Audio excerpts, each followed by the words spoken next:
Okay. Before we begin then, let us all take a moment to pay homage to the Merciful One, the Undefeated, the Unvanquished One.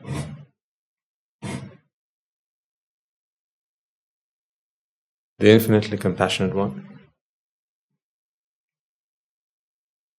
the Perfect One in 10,000 world systems. He who was able to deliver the path to liberation, the path that has taken us, our forefathers, today us, and in future generations, for as long as his teaching prevails, to achieve the ultimate bliss, unconditional happiness. We are gathered here to learn, study, understand, and comprehend the truths that he unveiled with utmost compassion towards all sentient beings. Let us take a moment to pay homage to the Magnificent One. Namo tassa bhagavato arahato samma sambuddhassa. Namo tassa bhagavato arahato samma sambuddhassa. Namo tassa bhagavato arahato samma sambuddhassa. Some new faces. What should I say? Good morning, marhaban, guten tag. All right, okay. Welcome. New faces, old faces, regular faces, irregular faces. Some of you have irregular faces, like mine. We couldn't meet for 2 weeks. How did you fare? Okay? Good. We come here to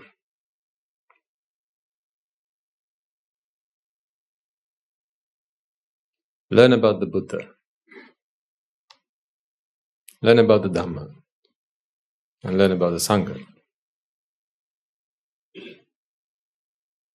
Learn what they represent. Absorb whatever they have to offer. Anything that helps alleviate us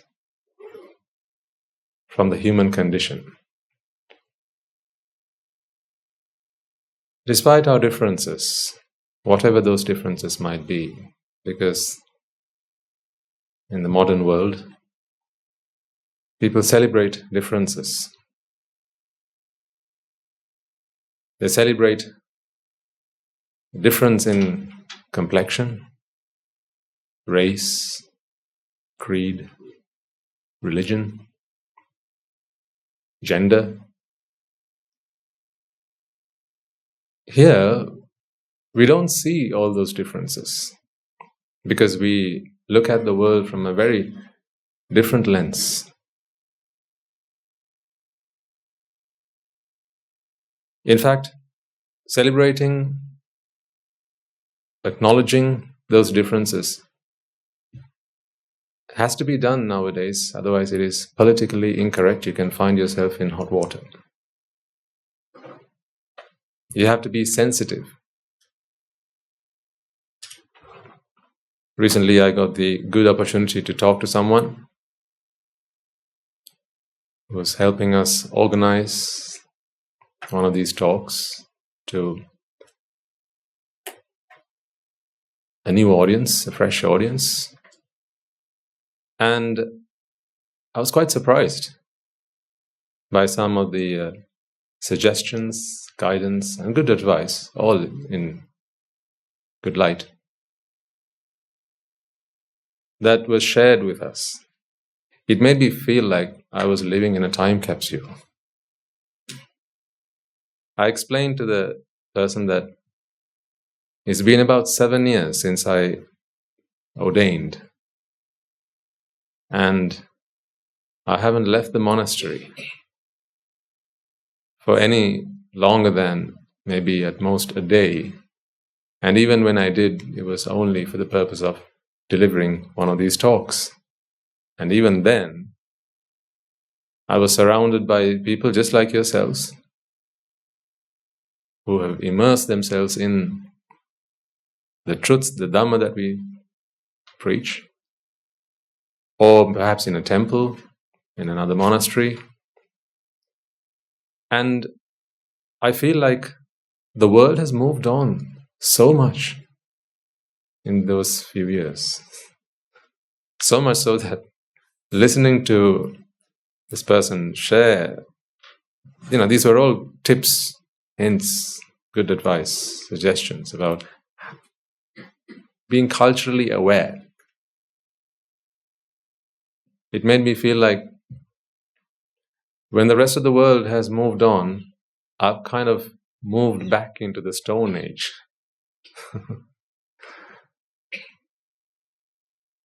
And perhaps it's time for me to discover fire or something. Or maybe invent the wheel.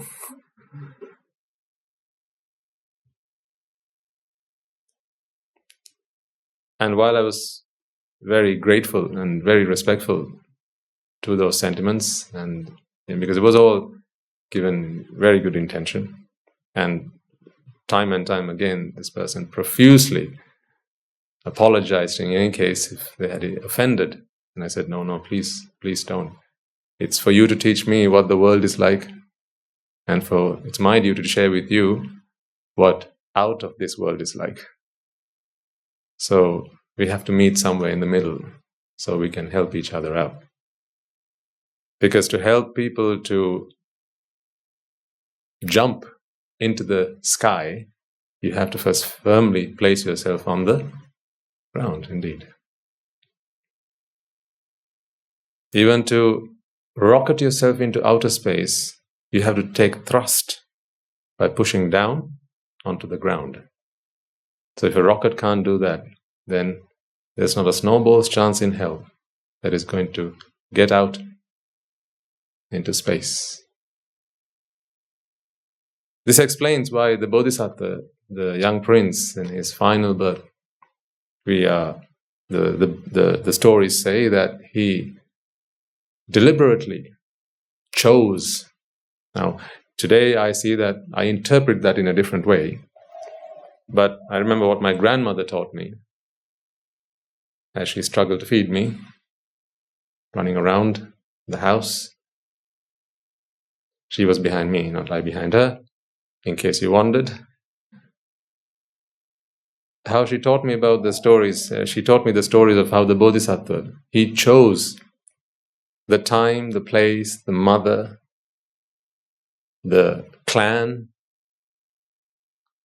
into which he was supposed to be born, so that he could do a fine job of promoting, propagating, and sharing with others the Dhamma. It is said that he realized in his birth as a deva, prior to becoming a human in his last birth, that if he does not create for himself a decent, strong platform, then he wouldn't be able to do the service that he was able to. So, I understand that now. I really do. In fact, not just to another audience or to another culture, but I suppose even if we were asked to travel the land again and share the truth, share the Dhamma with people who so-called are, similar to us in many ways than one, as in, even if we were to travel the country and start preaching to people, I think we're going to have a tough time because you all have been with us for a long time and you have sort of become accustomed to the style of delivery, to what we have to say, right? And even things that other people might find offensive, you take it very lightly because you understand that this is all meant with good intention. But having said that, that is not an excuse. I finally explain to this person, if we have to come dancing, right, we'll do that. Okay. So, but it really did feel like I've been living in a cave somewhere in the middle of the Gobi Desert for the last 5 to 6 years, and the world has moved on so much. And therefore, the best piece of advice that was given to me was to be sensitive to differences. To be sensitive to differences, because it's a big thing out there now. You have to be sensitive to differences. Differences in gender, differences in race, complexion, and so on. The thing is, and I completely understand that, I'm on board, right? I get it. The thing is, it's become so unusual for me that now, because when I sit down in front of an audience, I don't see those differences anymore. I honestly don't see those differences. I don't mean, with my eyes. I see those differences. I see that one is a man and the other is a woman. Thankfully, I still recognize that. What I mean is, I see more about what unites us. I see more of the predicament that we all find ourselves in. Boy or girl, man or woman, child or adult, professional or amateur, rich or poor, black or white. In fact, human or even non-human. This is the predicament that we all find ourselves in, which can only be addressed. That common problem, that what we share between all of us, this common problem that can only be addressed by realizing the truth. These are the truths that the Buddha comes into this world and shares with us. And we call them the 4 noble truths. These are noble because they surpass all perceived differences. So regardless of who you are, where you come from, what you like, what you don't like, who your mother and father were or are, matters not. Whether you're rich or poor, whether you think you're beautiful or you think you're ugly, whether you're fat or you're thin, whether you're tall or you're short, matters not. So, because it matters not, I don't see those differences anymore. It is said that an Arahant, one of which I'm not, an Arahant sees all sentient beings as children, and like a mother sees all her children as one, as in not one, but she perceives no difference between them. She loves them all the same. So she doesn't love one child more than the other. In such a way, an Arahant loves all sentient beings the same. So, given the chance to help someone, it matters not what differences, it matters not what sets us apart. Ultimately, we are all in this together. So, we're here today not to see differences among ourselves, not to see how we are all different from each other, but really to see this common problem that unites us. There's one reason that brings us all here under this one roof, in the presence of this great teacher. We have all come here looking for an answer to one problem that we all have. This is what we talk about here, and that is what we're trying to find an answer to. We understand that despite all the things that we find ourselves doing throughout the day, throughout the week, throughout the month, the year, and throughout our lives, quite simply, despite all those things we find ourselves doing, we don't seem to keep getting any closer to the purpose behind that.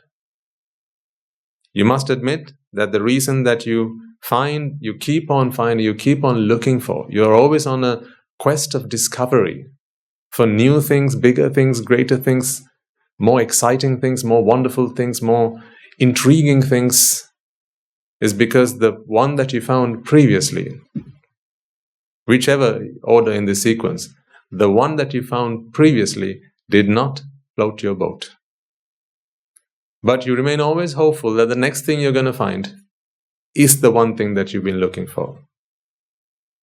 That's what happened with your last girlfriend. Lived it, done it. Went to the gig, bought the t-shirt. I know what it's like. That's what happened when you bought your last car, when you last moved home, when you last went to the restaurant, when you last went out with friends, when you last went to a party. Remember what you said when you got back home.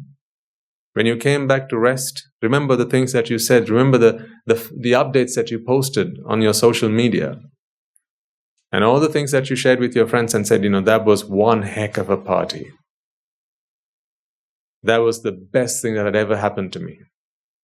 The most amazing party that I'd been to. Well, if that ticked your box, if that did it for you, then how come a week later you're ringing around asking your friends, typing on your chat, when's the next party? The truth is, although you felt like that party was that euphoric experience that just transcended you into, from this human existence to one that was completely soul satisfying, ultimately you realized that was just another illusion. See, the problem that we are trying to address here, folks, and I really hope you understand this. We're all in a riddle. We're all lost, really. We're all trying to find something which always seems to be so evasive. It feels like it's always just there. And then the moment you reach out and try to grab it, it's a hallucination. It's not there. But you saw it. It was there. And so what you do is you take another step forward and try to reach out again. Put your arm out, try and grasp it, and it's gone. This is metaphorical, I'm sure, but please do try and see how much this relates to life. Every time you did something that you thought was going to make you happy, was that one thing that was going to satisfy you and fulfill you, and was the most rewarding experience that you were going to have. Why? Because your friends said so, your other half said so, your parents said so, your teacher said so, the books say so, the magazines say so, the tabloids say so, the internet says so, the forums say so. And so you went and you tried to get it, tried to grab it, and it felt like it was just there. You reached out for it, you grasped it, and the moment you did, it was gone. Like soap bubbles. Ever played with them? You all had a childhood, right? You didn't come just like that. You know what soap bubbles are, Buddha? Yeah, it's the thing that they had 10 years ago. They have virtual ones, I'm sure, nowadays, that you can pop on a mobile phone app or something.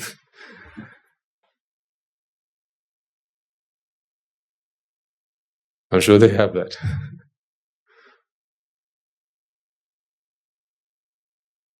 So they're like soap bubbles. Think about it. Every time you went for an experience and you thought it was going to fulfill you, but it didn't, did it? That's why even today, you feel exhausted sometimes, don't you? Think about, you go to work, you cook for yourself. Think about those times where you go shopping, go to the supermarket, get all the things that you want. Maybe you get out a good recipe book, or you get a recipe from a friend, right? And they tell you this is the best thing. This is the new thing in town. This is good, right? So you go and cook. Sometimes you spend hours cooking it, right? And then you lay it out on the table. Now you're all ready to indulge yourselves, and you sit around the table, serve, and that first bite, it feels like ambrosia. And the second bite, it feels almost like ambrosia. And then the third bite, and the fourth bite, and the fifth, and the sixth, and about the 10th bite, you're like, where's ambrosia? Honestly, ask yourself this question. Why is it that when you thought this was the most delicious food in the whole wide world, why was it that a few bites later, a few mouthfuls later, you began to think, isn't there anything else we can have tonight? Or perhaps, if the same thing got served night after night after night, how would that make you feel? The best dish, the most delicious dish cooked by the world's best Michelin-starred chef, right? If you were to cook something for you, could you really have the same thing over and over and over and over and over again? No. But how come? That's the most delicious thing. It's the most wonderful thing. The tastiest among tasty foods. So how come? If it gave you such a wonderful experience on that first bite, then how come few bites later you're already looking for something else? Why is it you keep on looking for variety? Why is it Malaysian today, Chinese tomorrow, Indian the following day, and why so much variety? I'm not saying that that's bad. Variety is good. Let it be. That's the spice of life, right? Let that be. But you got to ask yourself the question, when are you ever going to be satisfied? When are you ever going to be fulfilled? And why should you look for this? Well, because for as long as you remain unsatisfied and for as long as you remain fulfilled, you're always chasing after this. It's like the donkey going after the carrot, the promised carrot. That's what you should call it. It's the promised carrot. It's always a promise. A promise is something about the future, isn't it? It's not something about the past, and it's not something about the present. I promise you, I promise you, today you'll get lunch. I promise you. I'm talking about the future, something to come, right? So say, a couple of hours' time you come and say, Swaminatha, you said we were going to get lunch? Yeah, I promise you, you're going to get lunch. Half an hour later you come again, but Swaminatha, it's already 12:15, lunch. Yeah, I promise you, you're going to get lunch. Don't go. Please don't go. Please stay. You're going to get served lunch today. It's 5 o'clock in the evening and you come here. Swaminatha said, lunch? Yeah, I promise you. We're going to get you lunch. Please don't go. I know you're hungry. Just hang in there. We're going to get you lunch. Just ask yourself the question, how long would you hang in here for lunch? Right? I mean, how sad are you really? No one in their good mind would just hang around, 5 o'clock, 6 o'clock, 7 o'clock. Lunch is not lunchtime anymore. Right? By the time the clock strikes 1 or 2, and you're like, we ain't going to get any lunch here. Let's go and either make some or get some. Right? It's not happening. This is a broken promise. This is a false promise. It's a lie. But until you are convinced of that, you will hang around. Just like you're hanging around right now. I don't mean in this room. I mean in something much bigger than this room. I mean this samsaric journey that you're on. Forever hopeful.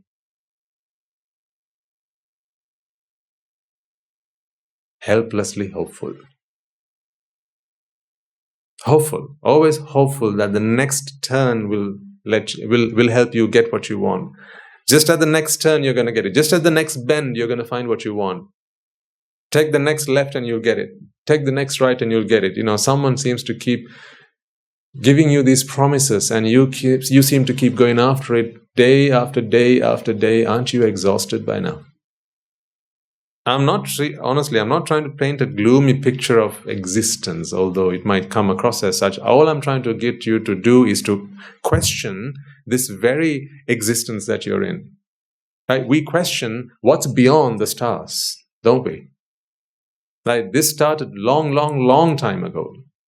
In this time of the Aristotles, the Socrates and so on. Philosophers from long time ago, they started to question about, what's out there. And the moment they started, their future generations, who we are today, continued on that path of questioning. Can you get further below than the Mariana Trench? Is there anything more than that? We keep questioning. Is there anything taller than the... I can't remember the name now. The Everest. Can you go beyond? Can you go further? Can you go deeper? Can you go wider? Can you go longer?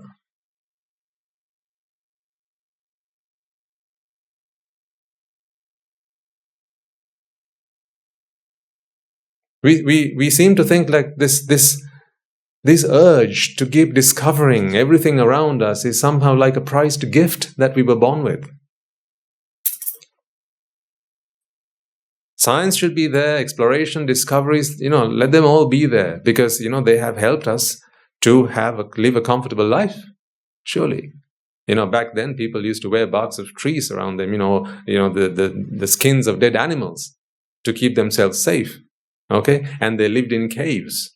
I'm not saying we need to go back, reverse modernization or reverse advancement in science, technology, right? That's not what I'm suggesting. What I'm saying is that cannot be the be-all and end-all of your existence. There's something that has always been so evasive, so elusive, that you have never begun to question. And that is, why do you exist? Because for as long as you exist, you will need the help and the refuge of all these other things that have come to your rescue. For as long as you exist, for as long as you don't question this very existence and why you have this unsatisfiable, unquenchable, unsatiable desire, hunger, thirst. It's like an itch somewhere in your body, but you just can't figure out where it is. So you keep itching yourself, you keep scratching yourself, hoping that the next scratch will, do away with that. And you just keep on scratching. Ever hopeful, ever hopeful. Have you never had one of those itches? It's somewhere. You never know where it is quite. But you just, you try, keep on trying. It's a bit like that. Actually, it's a lot like that. So you keep on trying. That's why, for some people, like, science seems to be so pro, right? It seems to be so positive, whereas they see that Buddhism is so negative, because science talks about advancement and the culmination of human intelligence and knowledge and and really reaching out for the next frontier. But Buddhism, people believe, is just so negative. It's always talking about how everything is just so suffering. Look at the Four Noble Truths. Even that the Buddha talks about suffering. Now, why did he come in if he was such a party pooper? It seems like that's what he did. He comes into this world and talks about the first thing I'm going to teach you, he says, suffering. And the second thing I'm going to teach you, more about suffering. The third thing I'm going to teach you, lots more about suffering. Please give us something that's not suffering. Yeah, well, the fourth thing I'm going to teach you, that's also to do with suffering. I'll tell you 4 truths, and they're all about suffering. You can imagine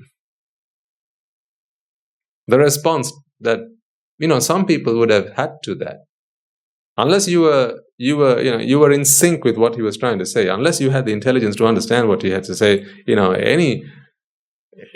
The average Joe would have thought, God, this guy, get a life.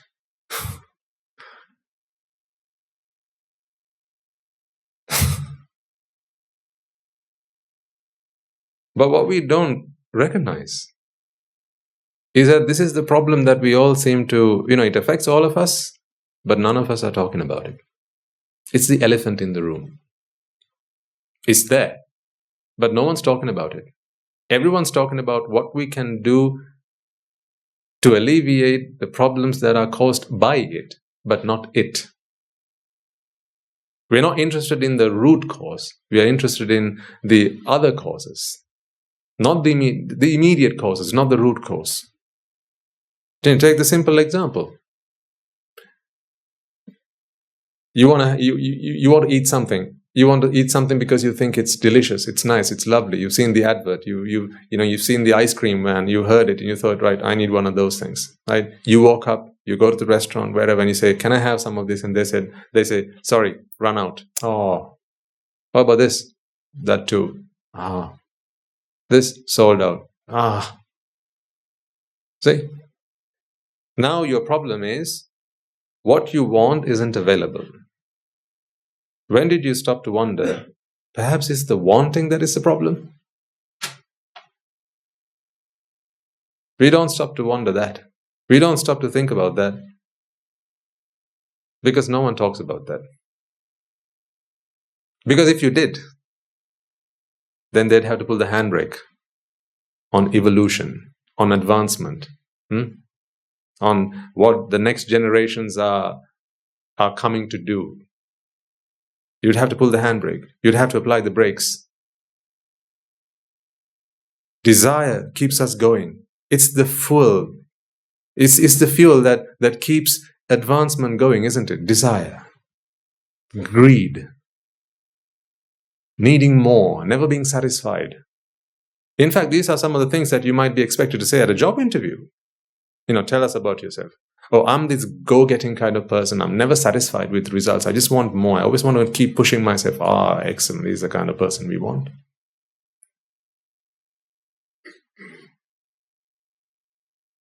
Because that's the kind of person that is needed to keep adding fuel to this furnace that keeps the fires alight, that keeps the world rolling, keeps it going forward.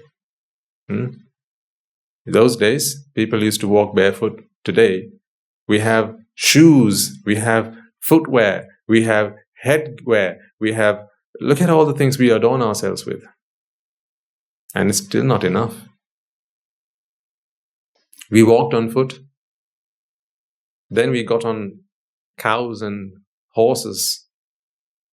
And then we came up with chariots, carts, and then came cars that got pulled around by, by animals, and then human beings even, and then after that came the motor vehicles, locomotives, and so on. But it wasn't enough because you just couldn't get where you wanted fast enough. It had to be faster than it had to be faster. Then came the trains and the bullet trains, and it's still not fast. Go and ask, the people who invest their time, money, and effort into developing new technology. Is that enough? No. R&D is never going to be satisfied. Research and development has to keep going on. Yeah, because, there are problems affecting the humankind, and they have to be solved. There's global warming, there's poverty, there's AIDS. These are problems, challenges that people have to find solutions to. But the thing is, these are all problems that have come after the fact. We are also here to solve a problem. We are here to solve the fundamental problem. Because, there are people who are doing a fine job at solving all the problems that come after the fact. But what we are trying to do is to try and fix the problem. It's like, there are people out there who, the moment you say you're hungry, they'll run into the kitchen and they'll cook for you. And if you're not happy with that, they'll cook something else for you. If you're not happy with that, they'll cook something else for you. Right? And they'll cook everything they can find for you until you say you're happy, but you never will. What we are trying to do is to figure out why it is you get hungry and fix that. Because when that is done, now you don't need someone to go and cook for you. You don't need to keep running around. That is the problem we are trying to solve here. You have a pair of eyes that has always helped you to keep yourself sane. It's a punishment, in prisons to put people into dark rooms. You know that, right?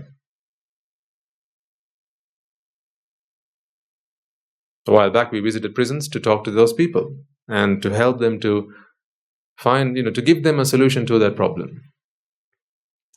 And I offered to them a solution. I said, being in these dark rooms, it's a punishment for you, right? And they all went, yes. So they do that to you. Yeah. I said, shall I teach you how to escape that? And I got a stare, not from the inmates. What's he up to? He looks all innocent, in a robe and all that. What's he up to? Did you check him when he came in? And I said something really simple. Darkness is only a punishment to those who wish to see.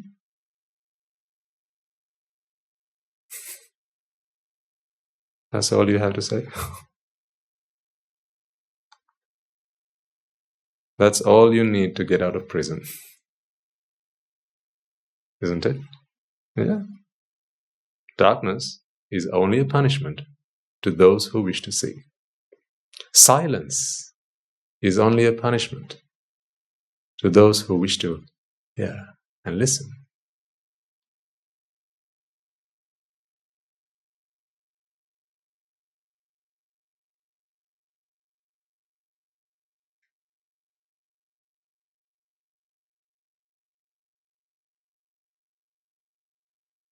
I'm proving it to you.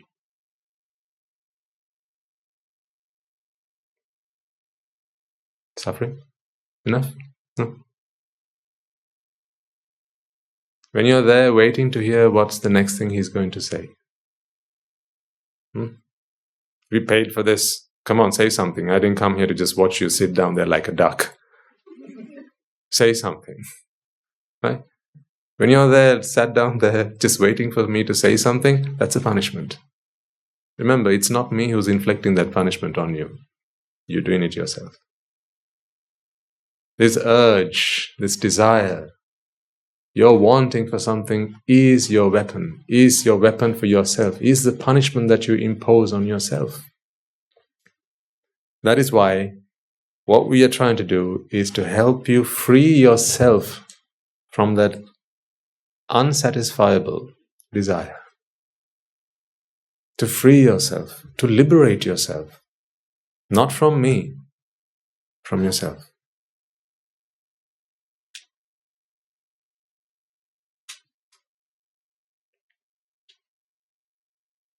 I want you to be someone who has eyes, who can see, but you don't particularly want to see. If someone wishes to show you something, I'll see it. If not, so be it. But just ask yourself, how long you can keep your eyes shut without opening them when everything's going around and people start saying, oh, look at that. Isn't that just so lovely? Look at that. Oh, wow, that's so beautiful, isn't it? And you're supposed to keep your eyes shut. See how much long you can be like that. Try it out sometime. Maybe do it with your kid at home. Give him a challenge. Right? I'm going to give you a challenge, darling. What? Keep your eyes shut until I ask you to open them. Okay, I'll do it, Dad. Right? Go on then. Shuts his eyes or her eyes, and then you say, "Let's switch on that cartoon. Switch on the telly."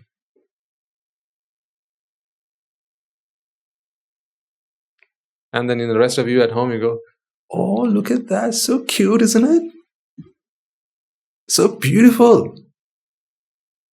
Right? What will they start doing?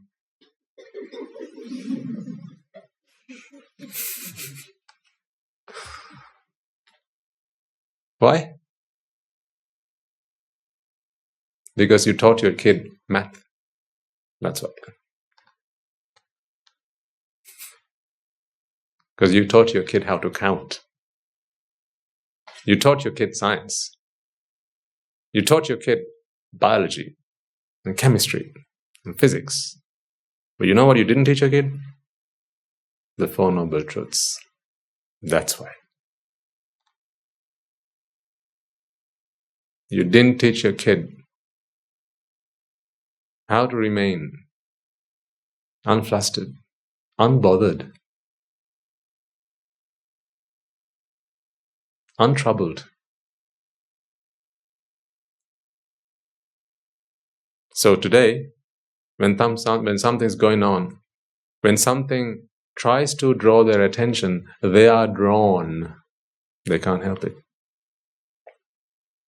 But you can't be blamed because, no one taught you that. So you didn't know, so how could you teach your children that?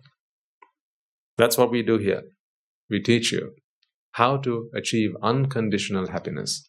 Because that kid knows only one kind of happiness, and that is, if there's something that's beautiful, I have to see it. That's how the kid knows to be happy. If there's something tasty, then I have to taste it. That's how to be happy.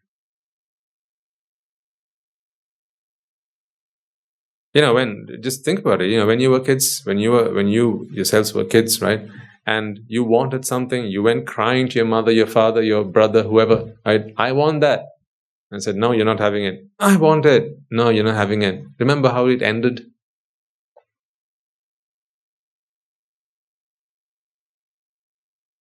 Remember? Do you remember how you cried, asking for something? You cried your eyes out and screamed at the top of your voice, rolled on the floor, threw things that you could find around you, right? And you went and hit your mother if you could. I'm just, as a young kid, just a little child. And then sometimes for days you wouldn't talk with anyone because you were so upset, so angry.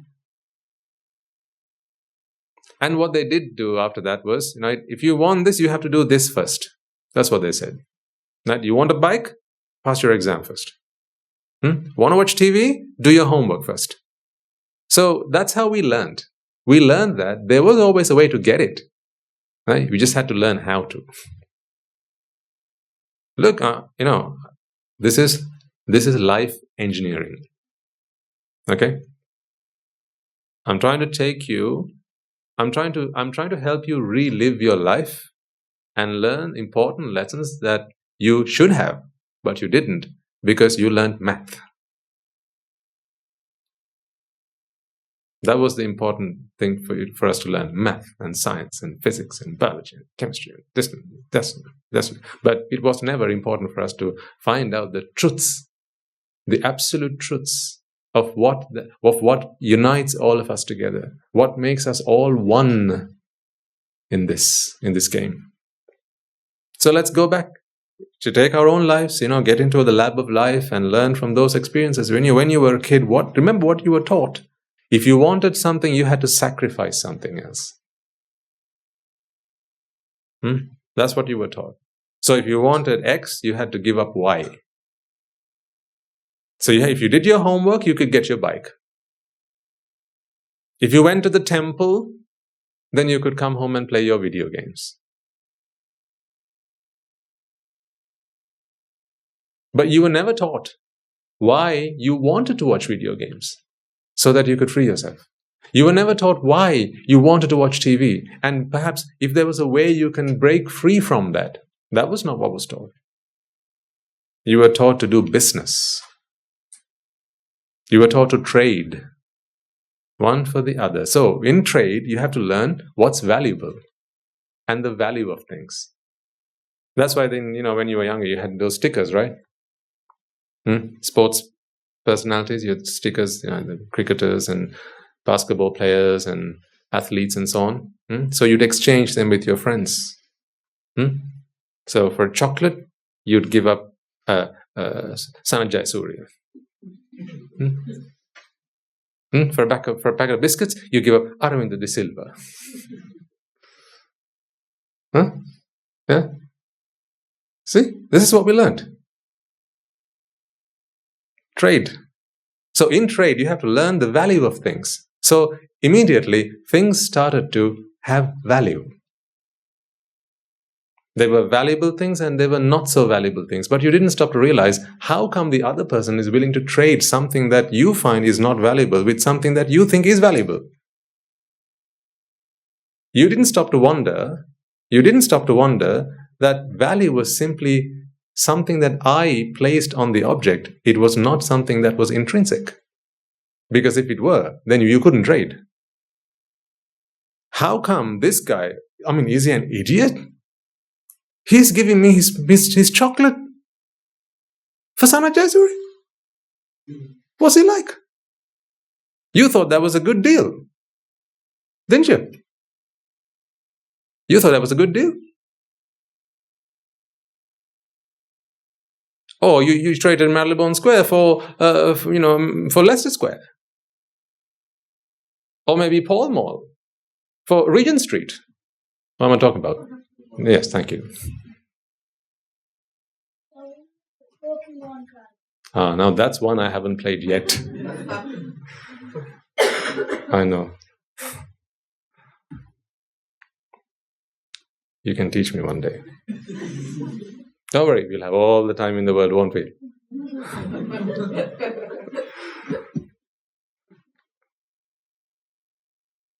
Bring it when you come, okay?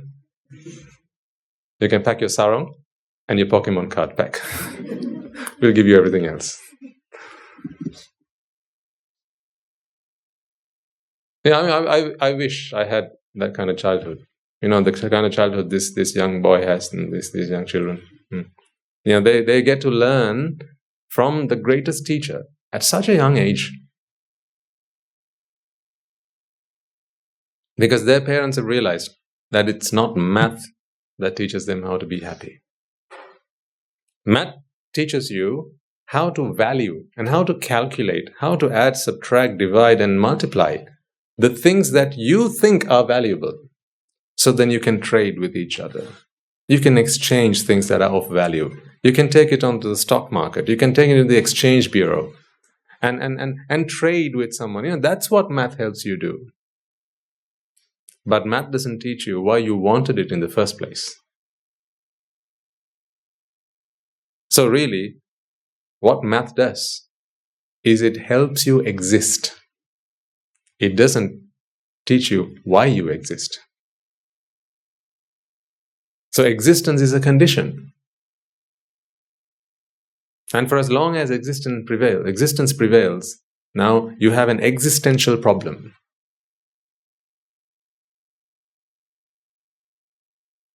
We are here to try and address that problem.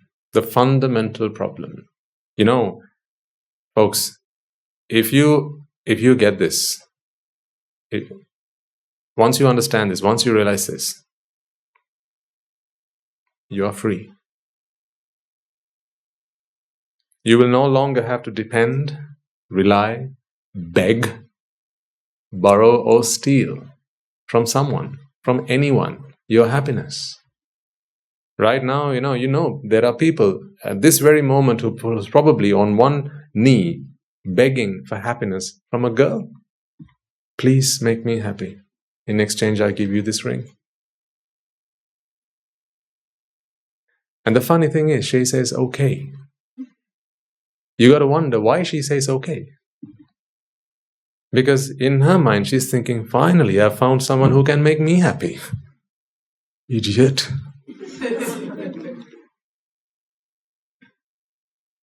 No, take an intellectual view at this. Let's not be sentimental. Under this roof, let's not be sentimental. Once we walk out of this, you can all, walk hand in hand, right? And get, do whatever you want. Right? But here, let's take an intellectual and an intelligent view at things, because this is the only time we have in the week to do this. Just 2 hours. 168 hours in the week. I only ask you for 2 hours. Let's just reflect on what's going on with your life. The remaining 166, you can do whatever the heck you like. Think about it.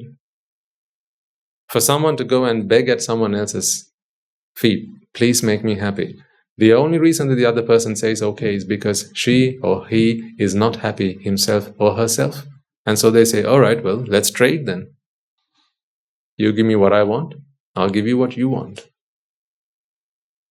How can someone who's not happy make someone else happy? But people don't stop to think about that. People don't stop to think, why is it that when I give this guy this sticker, he gives me that? Surely then, this happiness is not in that sticker. That people don't stop to think.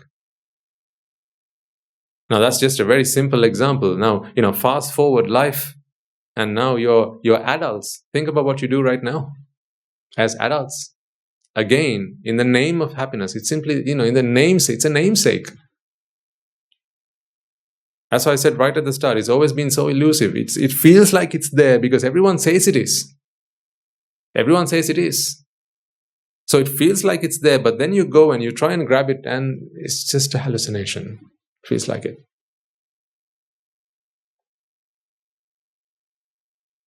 How then do we build ourselves up, strengthen our minds,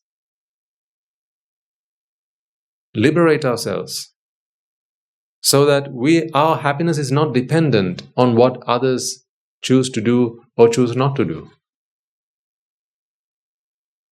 Wouldn't you like to feel empowered that you are your own master, that you are the master of your own happiness, so that other people don't hold the keys to your happiness? I mean, shouldn't that be the life goal of everyone? Don't you think so?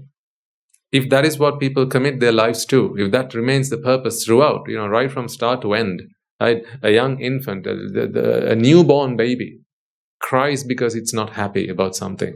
Maybe it's a mosquito bite, maybe it's hungry, maybe it's got a sore back, whatever, right? And it starts crying. Right from then to the last few moments, you've got your eyes open, right? Again, you're crying. So what have you achieved in your lifetime? Think about it. If you're crying, if crying is the first thing you do coming into this world, and crying is the last thing you do leaving this world, what the heck is life all about? What have you achieved in your lifetime? Have you progressed? Have you moved any further? Have you improved yourself? Have you developed yourself? Think about it. If your dying mother was, you were holding her hand as she gasped her last breath, and if you looked in her eyes, right, and if she had eyes full of tears because she was so sad to leave you, if she was so if she was broken-hearted,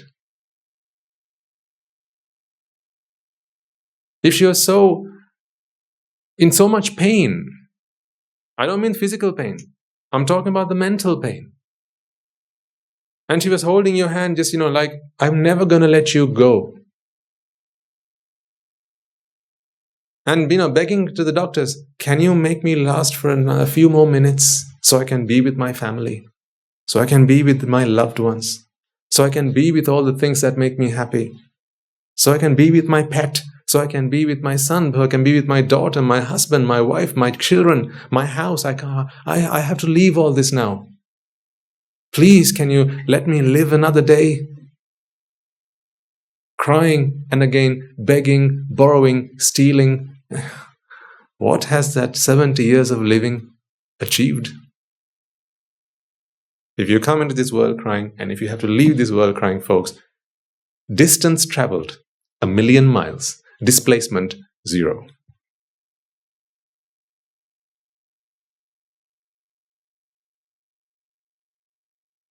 Why?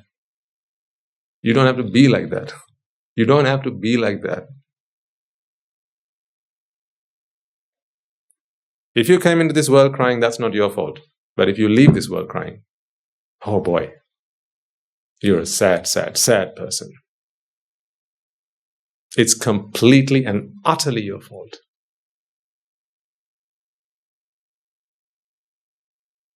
I'm paraphrasing someone else. They said, if you're born poor, that's not your fault.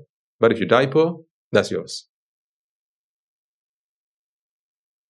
So if you're born unhappy, if you're born sad, if you're born crying, that's your fault. But if you die crying, so if you're born crying, that's not your fault. That's someone else's. Okay. But if you die crying, that's your fault. Because you had a chance. You had every chance. 70 long years to try and fix that problem. But did you? No. Why? Because you were busy studying math. That's why.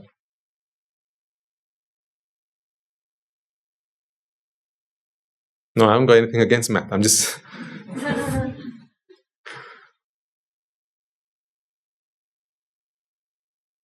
You get the idea?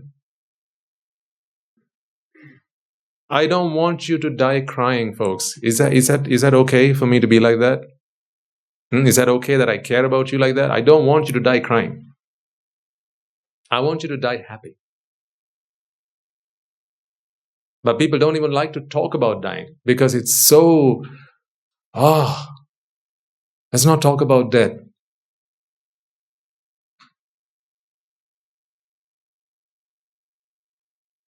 In some cultures, they forbid you from talking about it. It's only because I'm here, I'm still talking about this subject. In some places, I would have gotten kicked out. Or no one would have come. In some cultures, it's just, it's just so frowned upon. Oh, death. Don't talk about it. Let's not talk about death. Again, elephant in the room. How much longer do we want to keep fooling ourselves? And, this is not, death is not the topic of my talk today. All I'm saying is, if you have to leave this world crying, how sad, how sorry of a life you've lived. You don't need to be like that. But you can't fix it at the moment of death. That's too late to fix it. Fixing it has to happen now. That is why you're here. To fix it.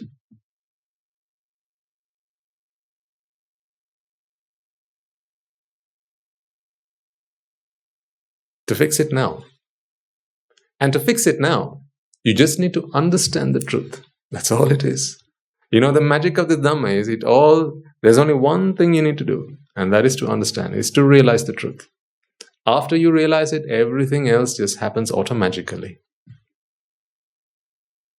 It's simply effortless after that. Effortless. Because this is all of suffering is based on ignorance. Ignorance is not something you have to fix by changing any part of your body or changing any aspect of your body. There's no physical exertion required at all. Ignorance is a state of mind.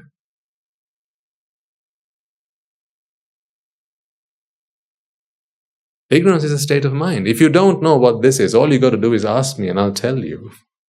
Now you're no longer ignorant. See how easy it is? It's fine if you came in here, you didn't know what this was. Now you're ignorant, right? What do you do? Does anyone in the room know what this is? Yes, I do. Okay, what is it? I'll tell you. If you're happy to listen, then I tell you. And now, that's it. You're no longer ignorant. Simple as that.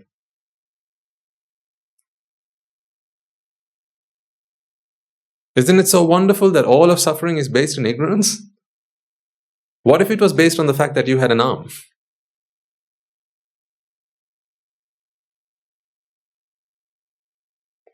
When people misinterpret suffering, they think that's because of that. And that's why they think, this body is what brings them suffering. No, it's not. Then people start to walk on, try to fix the problem of aging. A lot of people come and they tell me, isn't being reborn what we're trying to stop here? I said, no. It's not rebirth we are trying to stop here. That's just, if it happens, it happens. If it doesn't happen, it doesn't happen. Just let go of that. Aren't you suffering right now? No, I'm not.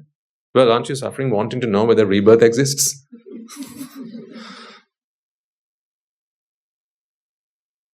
Doesn't that bother you? That curiosity, doesn't you keep you up at night? Swaminathan said, are people reborn when they die? Not going to tell you. No, please tell me. Are people reborn after they die? I'm not going to tell you. Are people reborn after they die? I'm not going to tell you. Why won't you tell me? Because that's not the problem. What's the problem? That is, you're getting annoyed. You're getting annoyed is not a function of you being reborn. You're getting annoyed is a function of your state of mind right now. An Arahant lives inside all of you. I love it that the Buddha put Nibbana in such simple terms when he said, it's the eradication of desire, aversion and delusion that is Nibbana. What that goes to say is, there is nothing you need to do once you've done that. Meaning, it's like the rust on an iron. There are 3 levels or 3 layers of rust. All you got to do is derust it. Raga, gone. Desha, gone. moha, gone. That's it. Now the iron, that's Nibbana. So once raga, dvesha and moha, desire, aversion and delusion have been taken out, what's left is Nibbana. See? Doesn't that mean Nibbana is already with you? So you don't need to go looking for Nibbana. It's not something you'll find anyway by going looking for it. You just got to stop looking for whatever is not Nibbana. And then you are in Nibbana. Where did that come from?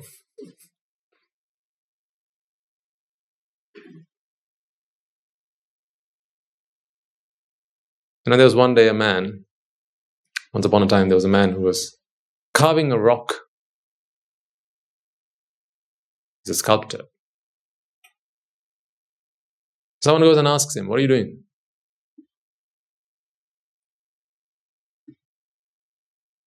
"I'm sculpting a statue," he says.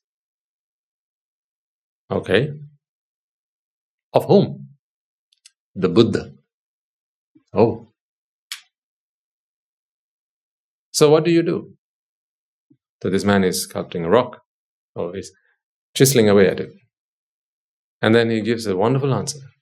He says, "I take out everything that is not the Buddha."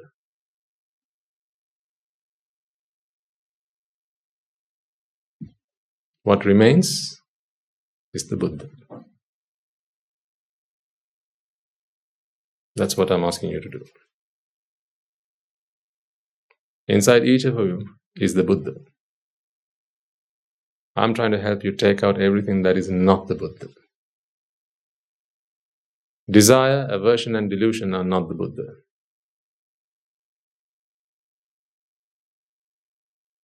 I'm a sculptor. You are my rock. I'm chiseling away. Every week you come here, I'm chiseling away at it. Sometimes it's hit and miss.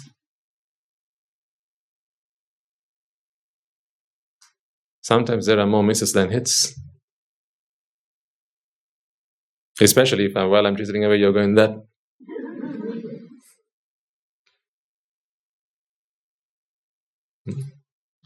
But if you're wide awake and paying attention, every time I hammer away at the chisel, that's a little more of whatever is not the Buddha chiseled out.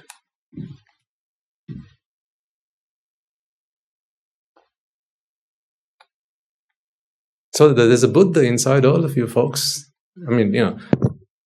Take pleasure in that. Have assurance in that. Throughout samsara, you came looking for that. It's not out there. If Buddha is something that we can say is synonymous with happiness, right? Then everyone's been looking for Buddha.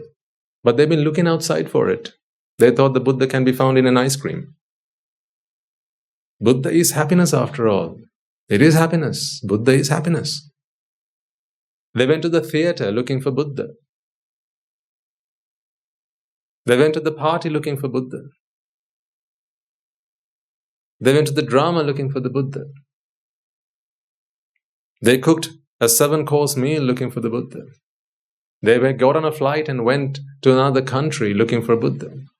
Went on holiday looking for the Buddha. Now they're going to Mass looking for the Buddha. He's not there. Because wherever you're looking, that's where the Buddha isn't. Once you stop looking for him, he's there. Just stop looking for the Buddha. Stop trying to find him, and you found him. Whatever you do in the name of happiness is what keeps you from it.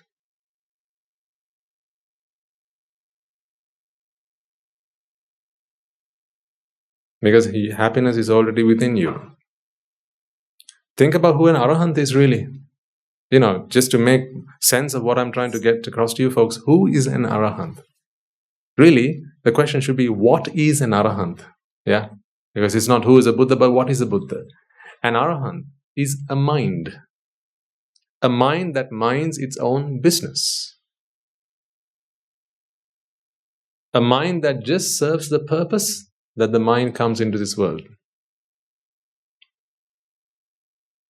Rupa, Vedana, Sanya, Sankara, Vijnana. This is the Buddha. That is the Buddha.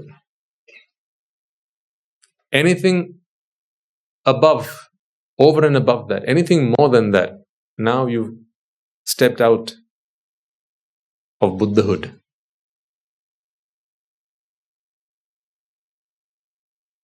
So, the reason that the mind goes on this discovery of whatever that is not Buddha is because it believes that it has to achieve happiness by doing something. That is the very thing that we need to try and stop doing.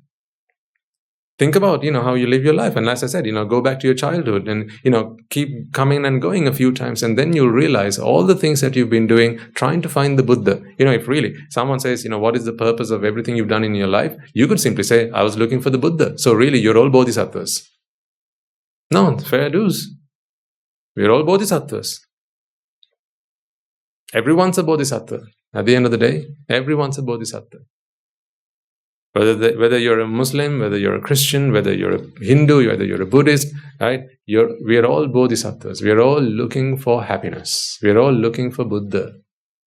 How do we achieve happiness in our lives? The fact of the matter is, it's always with you. So the moment you look outside, it's gone. So why do we look outside is the next question to ask then. That is because of our ignorance. Ignorance that whatever is outside is happiness. Whatever is the next thing that you need, that is happiness. So this is what has driven you all throughout your lives. This is what has kept you from experiencing what you already have. The sights that you've been going after, the sounds that you've been running after, the smells, the tastes, and the touch that you've been running after. After all, your life has been a rat race, hasn't it? That's why I said right at the start, it's never been enough. Because, if you keep looking for something where it doesn't exist, and you're convinced that it is, tell me, when would you stop? You want me to ask you the question again? If you're looking for something where it doesn't exist, but you're convinced it is, when would you stop looking for it? Never. What evidence do we have of that? A samsara and how many years? Fill in the blanks.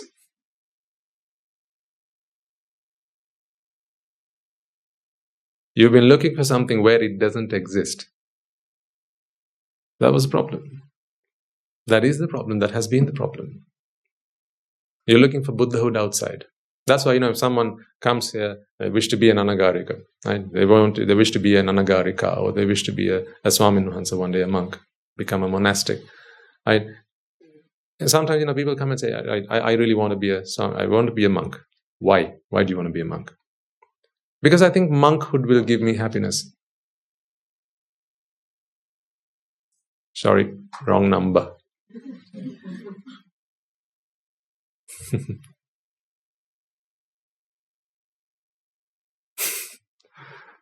You say nothing could be further from the truth. And from time to time, when it's time for Anagarika Mahatyas to ordain, right? Because they fulfill at least a year of practice at the monastery before we give them the opportunity to enter robes, right? So what we do from time to time is, when they're almost ready and they've now been given a date, right, we tell them, on second thoughts, let's postpone your ordination by a couple of months. And if they go, but, yeah, that's why. Because you think that happiness is in becoming a monk. You don't deserve to be a monk. Here's a key. What does that mean? You deserve not to be a monk, but one with a key at the end. Yeah. You don't deserve to be a monk. Because a monk is not someone who believes that it's monkhood that gives him happiness.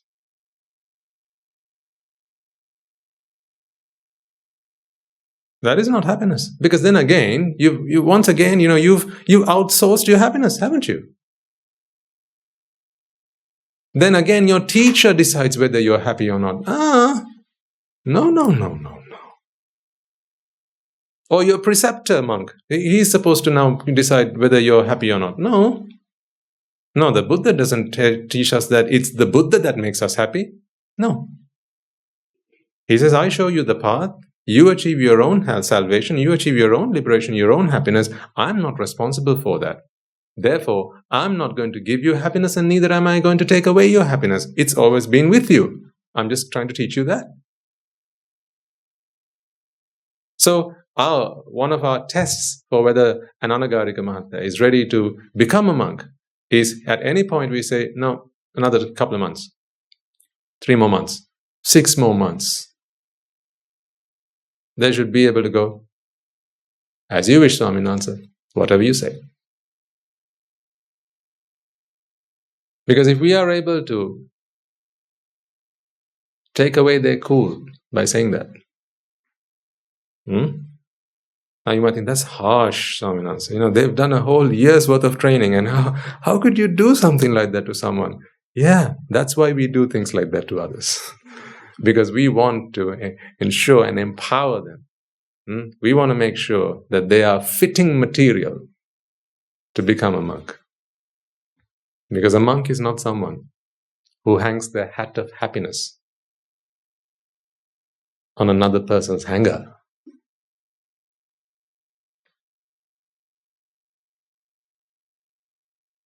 There is nothing that I own that you can take away from me and make me sad. This robe included. That is my monkhood. It is not in this robe. It is not in my alms bowl. It is not in my shaven head. It is not in this, or in the way I sit, or in the kuti that I live in. It's not in this monastery. Take any of those things away from me and see if you can perturb me, bother me, annoy me, disturb me.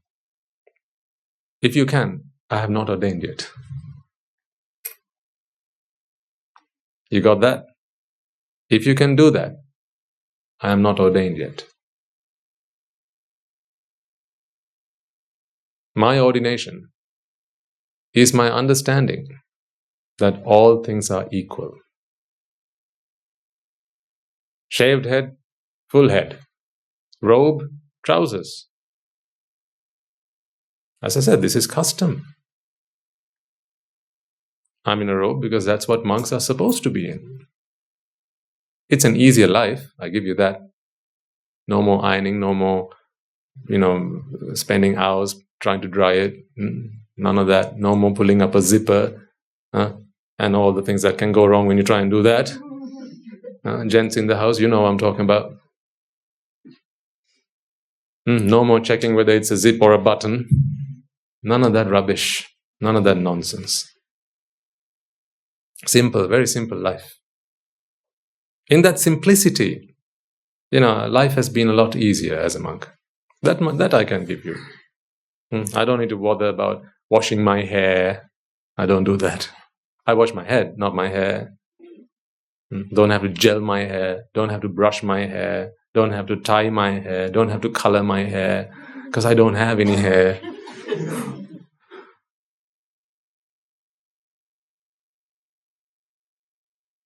I've got 2 robes on me. This one and the one I've got underneath. That's it. But I remember as a young man, I had lots on me. Shirt, vest, trousers, under trousers. And then, if you live in a cold country, then there's more you got to wear.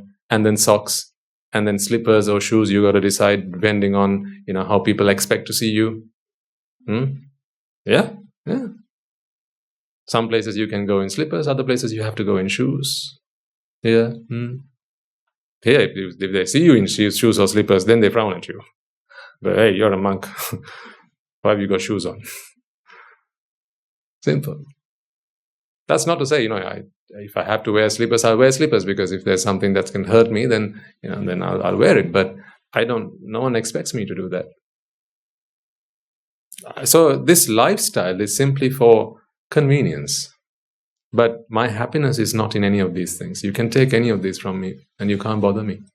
You can come and tell me from now on, we are going to strike your name out from the register of the Buddha Sasana ministry, and we are going to annul your membership as a monk. Okay.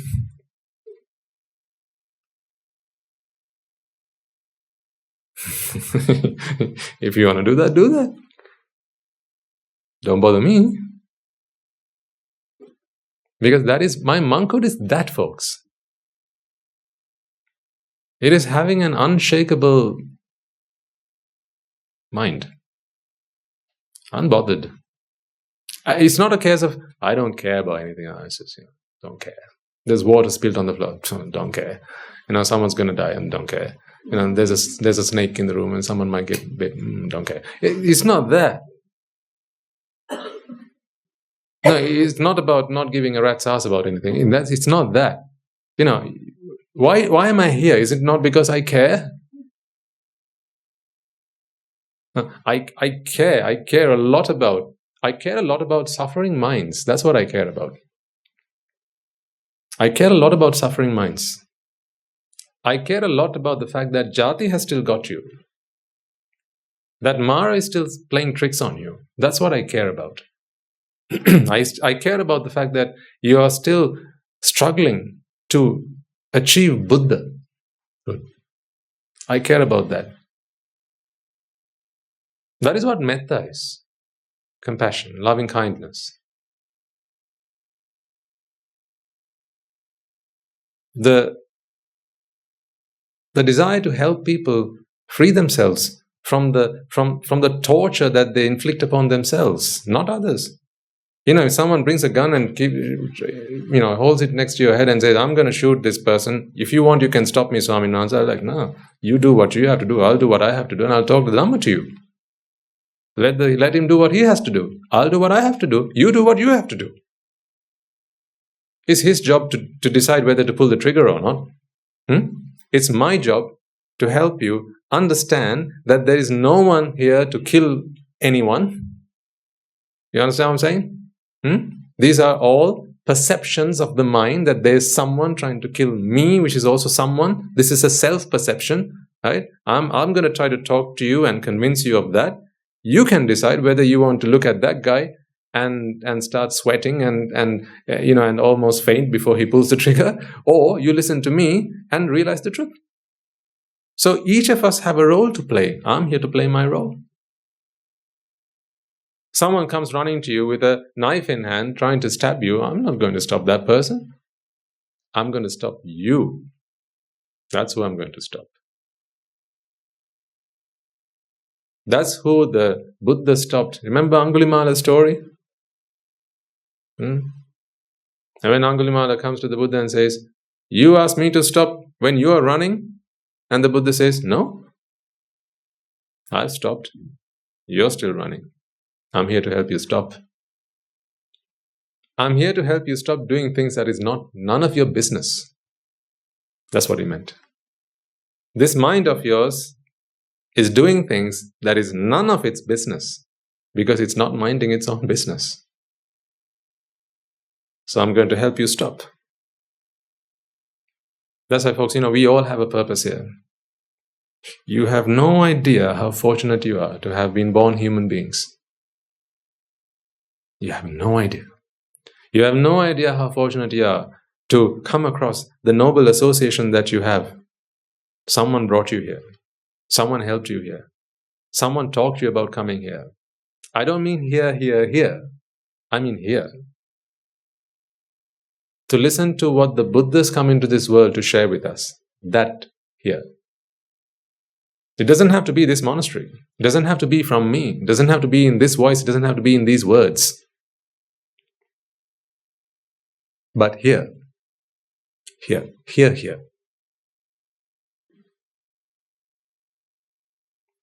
Where we offer ourselves to the truth, embrace the truth, listen to it. That here. It is only the truth that will set you free. Because it is ignorance that has taken away your freedom. You have created a prison for yourself. This is what I told those inmates at the prison. Shall I set you free? They're like, yeah. Heck yeah. You got to ask. I said, well, what did I say? Your dark room treatment is only a punishment to those who wish to see. In those words, they have the key to get out of prison.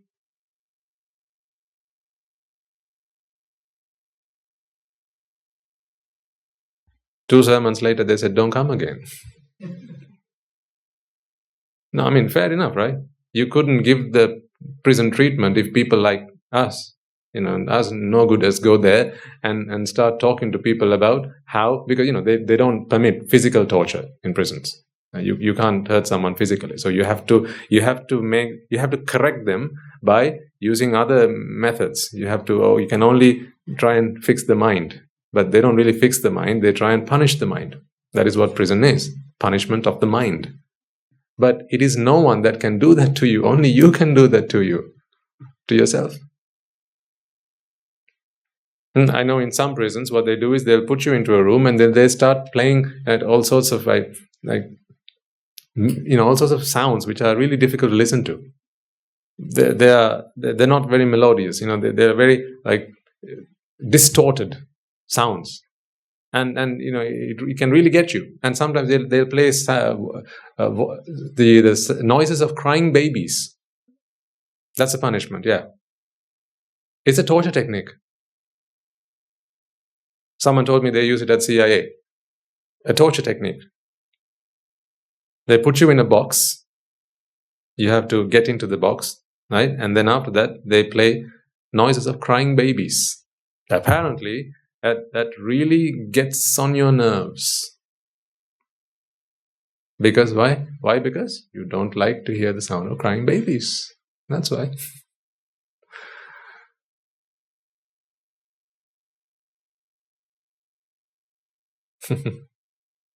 Of course. What you don't like hurts you. It's your not liking it that hurts you, not it. You're not liking it. In other words, you like it not being there. When you dislike something, try and figure out what it is you like. That is the problem. If you don't like someone calling you names or racial slurs, these are things that offend people, don't they? Yeah. Racial slurs.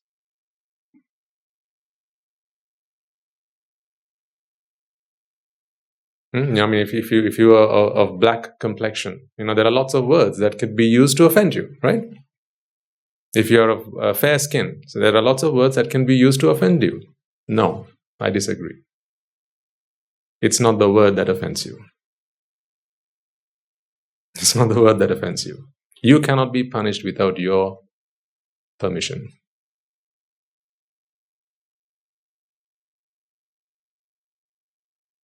You identify yourself with your complexion. You believe that you are a white man.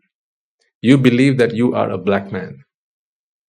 You identify your body, your complexion, your structure, the fact that you are male. Your mind believes that you are that. It identifies itself. So in the creation of the self, this rupa, this form, becomes a part of the ingredient. So now you come as a package, that's what you think. This is me, look, I'm this color. I'm a man, I'm a monk. This is the mind speaking out loud. Utter nonsense. This is the mind speaking out loud. So when you identify yourself with what you see in the mirror, now anything that goes against that, or that is considered to be offensive, there are certain words, right, that are offensive, especially racial words. I had to learn them when I went to the UK. I had to learn them. They taught me. They said, whatever you do, you'll hear people say these things, but don't do that. Don't say them. They taught me the N word. That don't use that. Because I heard people say that. In some circles, people say that. And I said, what's that word? I've never heard that one before. Funny thing is, my best friend at college was a black guy. So I asked him, what's the meaning of this word? He said, you didn't just address me with that word, did you? You asked me the meaning of it, right? Yeah. What's the meaning of this word? And I said the word. Like, you sure you don't know this word? No. Okay, it's one of the most offensive words you could use towards a black man. Oh. But why? Why? I mean, it's just a word. These are just letters bundled together. It's just a sound that the vocal box makes. Why do you take offense to that? You don't get it, do you? He asked me. No. These are offensive words. That's why. Don't ask me any more questions. They're offensive words. Who decided that they were offensive words? Didn't he decide that it was an offensive word? So why let someone offend you by deciding that these words are offensive words? Why couldn't you just reinterpret them? Like, the N word means nice man.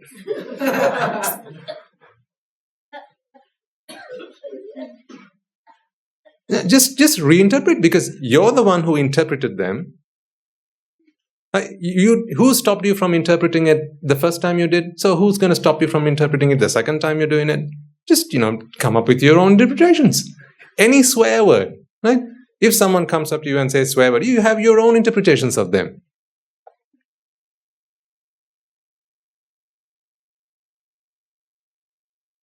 And then every time they say something like that, you say, thank you. Oh, you're so kind. Oh, really? I didn't know you thought about me like that. Thank you so much. Just don't say I wish you the same. Because you can't help their interpretation of it. Obviously, if they wish to offend you, then, retaliation might be perceived on their part. So then they might be offended in turn. But what I'm saying is, this is all two-dimensional, of course, right? Because to not be offended by these words, it shouldn't be our strategy to reinterpret them. That's not the strategy I'm talking about, right? That is not the strategy. It's not the Buddha's way. The Buddha's way is you're okay with anything and everything. Throw everything at you, anything at you, and you're fine with that. You don't have to reinterpret. And if someone comes and calls you a dog, right, or a donkey, or a cow, you don't have to think that he means butterflies. You don't have to think like that. That is not Buddhism. Buddhism is, that you know what a dog is. You know that it's generally a term that is used to offend someone, right? Or a cow is a word that is used to offend someone, right? You know that, and you're still okay with that, because you don't identify yourself as someone who's not that, because you haven't identified yourself as someone else. It's when you identify yourself as you, as whoever you are. I'm a man, I'm a person, I'm a gentleman, I'm a doctor, I'm an engineer, I'm a white man, right? I'm a tall man, I'm a thin man, right? When you identify yourself, when your mind identifies with whatever this is, now you take issue. Whenever someone says something that goes against that.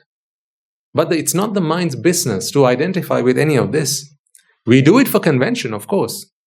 Someone asks you, what is your race? You have an answer ready, please.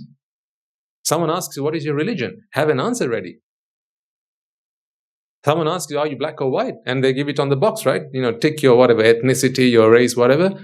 You don't have to tick the undisclosed, right? I'm not happy to say. You don't have to. I mean, I sometimes wonder, why do they have that box? It's because, I don't know, I can't pass judgment, but they have a box. If you sometimes they ask you, what is your gender? I don't want to say.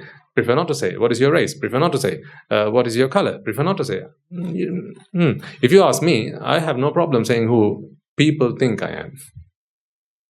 Who? People think I am. That's okay. But the problem is if I identify myself with that. You have a question, sir? There Yeah. Then what's the problem of identifying with that? Okay. Again, I think it's a cultural thing. So the identification of the body is black, or the color of the skin is black, the color of the skin is white, fair, whatever, right? The problem is, it's not the mind that is black, is it? It's not the mind that is fair. The mind's purpose is not to identify with this as you. It's just a body, and this is just the house in which I live. If the mind was to take that approach, then fair enough. So if someone says, you're black, you're white, yeah, I am. Yeah, I am. But when you say I am, in those words, you need to understand what you're actually saying. I am, because people look at this, all of this, and people think that this is me, right? All of what you see is me. Really, this is the mind that is talking here. The mind cannot have a face. The mind does not have arms and legs and a body. So therefore, how a complexion? But we know that the mind resides in this body, arising and passing away, right? And so, for convention, when someone asks you, are you male or female? Of course, you have an answer to that. But an Arahant knows that this is the answer I'm supposed to give, because to everyone else, I'm a man, I'm a woman, because this is what they see. But in their mind, they know that this is simply the expected answer. They know that. They understand that, they realize that, they comprehend that. This is the expected answer. Because an Arahant does not identify himself or herself. Again, that's the thing. I have to say himself or herself. Really, the appropriate term would be, an Arahant does not identify itself. Because an Arahant is a pure mind. That's what an Arahant is. It's not a man or a woman or a child or an adult. An Arahant is a pure mind. A mind that has achieved Buddhahood. Eradicated raga, eradicated dvesha, eradicated moha. There you go. Raga ke desha ke moha ke nibbana. So, whatever is left after you've extracted the rust of desire, the rust of aversion, and the rust of delusion, whatever is left is nibbana. So, what is left then? Rupa, Vedana, Sanya, Sankhara, Vijnana. That's nibbana. So, how is that black? How is Rupa white? How is that tall or fair or short or stout? No. That's just convention. So for conventional purposes, when we live in society, right, we have to, that's why I said, if you want to jump up to the sky, first you have to firmly place your feet on the ground, because that's where you take the jump from. So therefore, as we live in society, we have to adhere to convention. We don't go against convention. We always adhere to convention. The rule of the land always supersedes the rule of the Buddha. This is the instruction that he has given us. It always takes precedence. So if we move to some other country and they say monks should sit outside and lay devotees to sit inside, then we sit outside. So it's not for us to say, how dare you say that? We are supreme, we are superior. No. And maybe in some cultures they'll say the clergy has to take the lower seats and the lay people take the upper seats. Okay, if that's the convention, that's the convention. In our culture, it's different. Which one's right, which one's wrong? No, asking that question is wrong. Asking that question and expecting an answer is wrong. Those are simply conventions. Whatever the convention, whatever helps us live a harmonious life, right? Without looking at all the differences between ourselves. Because when we get so entangled and embroiled in all these differences that we have, we forget the real problem. That's what happens. People are so, they're so busy. They're so engaged in trying to figure out how to mix all these races together and how to make sure that people can live in harmony and all this and that. Because the moment you start talking about it, you've already set down differences. How can the black people get together with the white people? Immediately you've said, these are the black people, these are the white people. So you're already creating the problem before you start to fix it. I'm not saying they should stop or change. I'm just saying this is simply my interpretation of it. What I see is, I don't see black or white. I see there's a mind that has a problem. And we are all in that. Because we are all minds with a problem. The problem is we don't mind our own business. Because we are ignorant of the first noble truth. Ignorant of the second and the third and the fourth noble truth. That is the problem. This is a problem of the mind, not of the body. You can't see someone's mind, so how can you pass judgment? How can you make comment about it? But if someone's angry, you know the mind is angry. Yeah? So why hit them? Pointless. Say, that's what I'm saying. I have to, give all due credit to the prison officers, because on one occasion I went and spoke with them, and I think it was the very first visit. I got the good opportunity to speak with a senior official there, and I quite respected the fact that the gentleman thought that this prison system is not the real treatment that we need to give them, because hitting them or torturing them in these ways is not going to fix this problem, Swaminathan. He explained to me. I said, I'm glad we are on the same page here. In some places they'll hit people. Okay, why? Because they've stolen something. It was the mind that stole. Why hit the body? Think about it.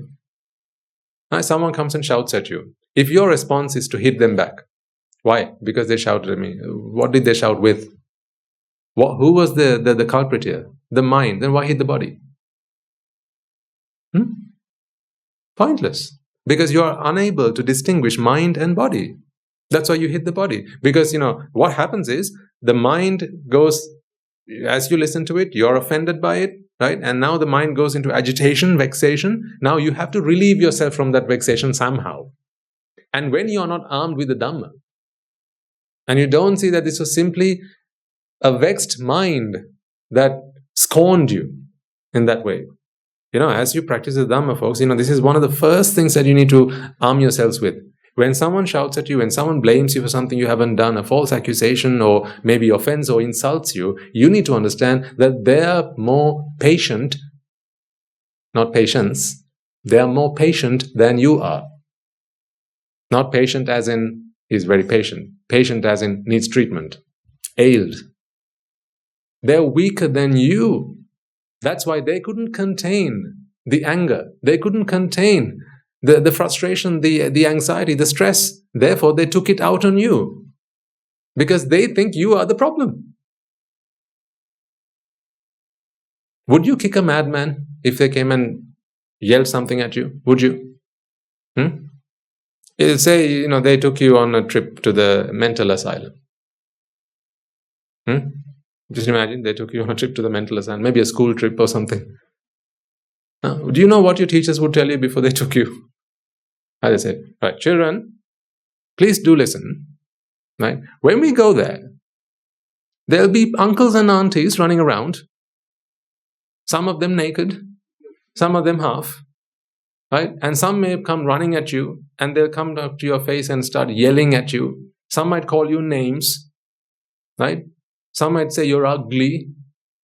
Some might just come and, point their finger at you and go, ha, ha, ha, ha, ha. Right? Where's that from? Simpsons. Yeah. So, right? So, people will come and do all sorts of things. You are not supposed to respond to that. Why? Because, dear children, they are insane. They've lost it.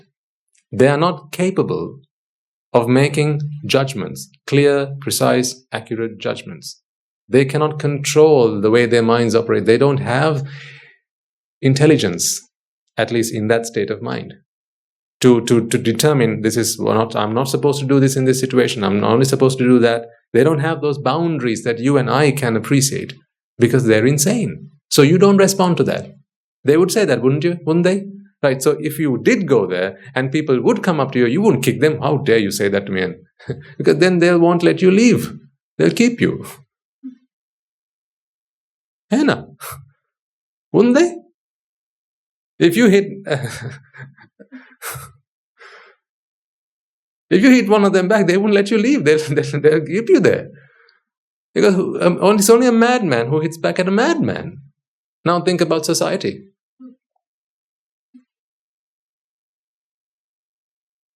Think about what happens in society. Get into a bus, you tread on someone's foot by mistake. You know the response you get?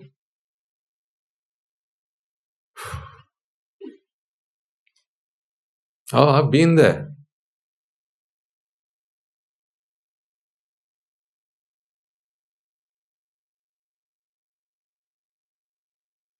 They'll first stare at you. Excuse me? What's with the frown? Excuse me? No, why this? Yeah, of course, it hurts, right? If someone was stepping on your foot, it hurts. You can say, I'm really sorry.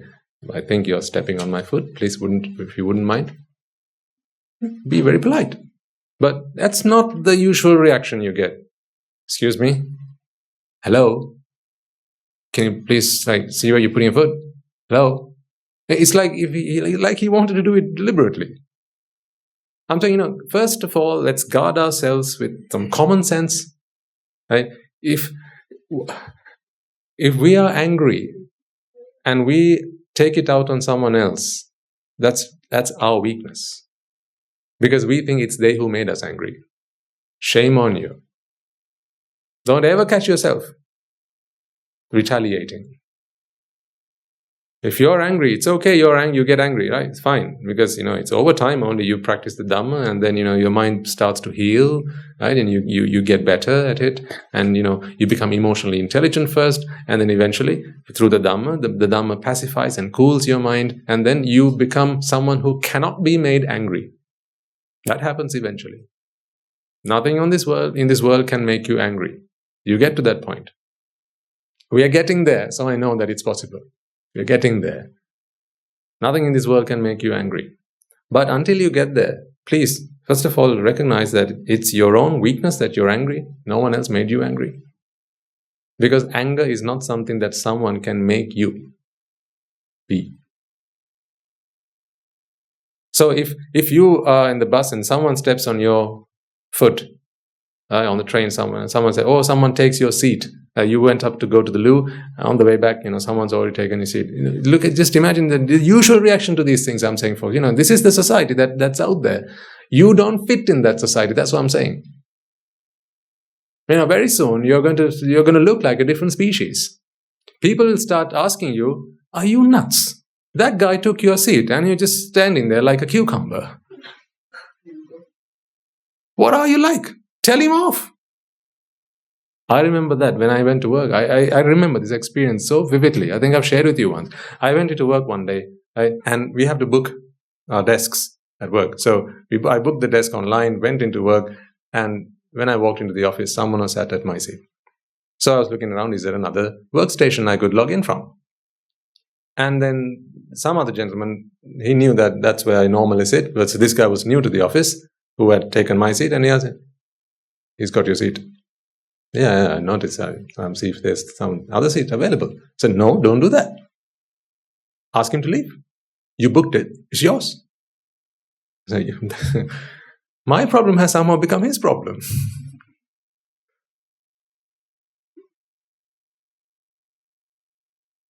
Yeah, he's digging my grave.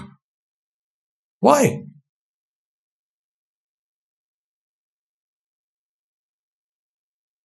Have you not seen people do that?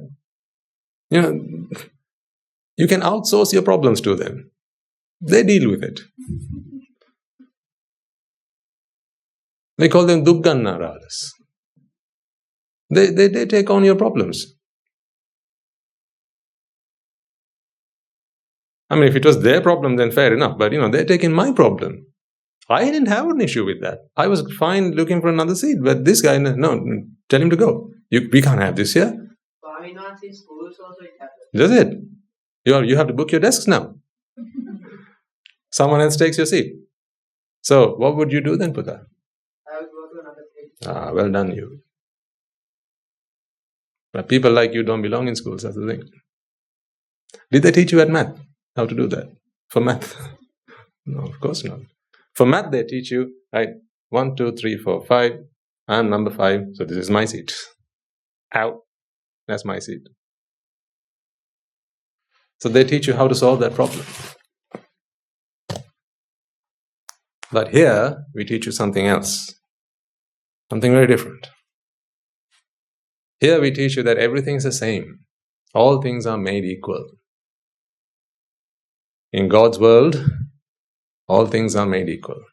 Every man and woman, every child, every adult, every animal, every beast, they're all made equal.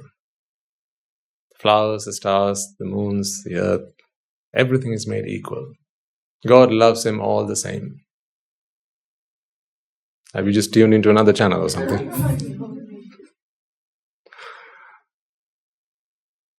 We can today reinterpret some of those things. We're not saying they're wrong. We understand them better now. Because none of those philosophers, none of those religious leaders came into this world and taught to kill, steal, hurt other people, retaliate, fight back. They always said, no. Find your fault and fix it. Be patient. Be kind, generous, gentle with others. That's what they said. That's what they said. So as I'm saying, we're all made equal. So what does it matter? Whose bottom is on that seat? A seat is there to carry the weight of a human body, isn't it? If it's doing that right now, then so what? A seat has served its purpose. But you can't think like that. If you think, I am me and this is him, he's taken my seat, out, that's my seat. You go find another one for yourself. If you were to take, just imagine God existed, right? And now we are all God's children, right? And God has invented chairs for people to sit on, bodies to sit on those chairs, right? That man sat on my chair. I walk into the office and I say, out, I need to sit. Right? From my perspective, a problem has been solved. From this gentleman's perspective, a problem has been created. From God's perspective, no difference. Why? One problem solved, another problem created. So you give with the left hand, take with the right hand. How much have you gained? Nothing. Net result? 0. That's why I said, you've traveled 1,000,000 miles, but your displacement is 0. In our standard day-to-day approach to things, folks, we always wrong ourselves. This is wrong, the way that we are taught to operate. There's this competition that people have between themselves, who has to win and who has to lose. I know the world's resources are limited, so they have to come up with a way of, fairly and squarely sharing these resources out with others. But the truth of the matter is this: there are plenty of resources if man only consumed what he needed. But today, man has gone beyond, from needing to wanting. You need shelter, you need clothes, you need medicines, you need food. And then you need peace of mind. These are the basic needs. When you sacrifice your peace of mind and in its stead you replace it with wanting things to make you happy, now it's never enough what you have. It's never enough what you have. Because for you to survive, for you to exist, right, you only need a square foot of space on this planet. Yes or no? 1 foot wide. 1 square foot. 1 foot wide, 1 foot long. That's all you need. That's all the space you're going to take.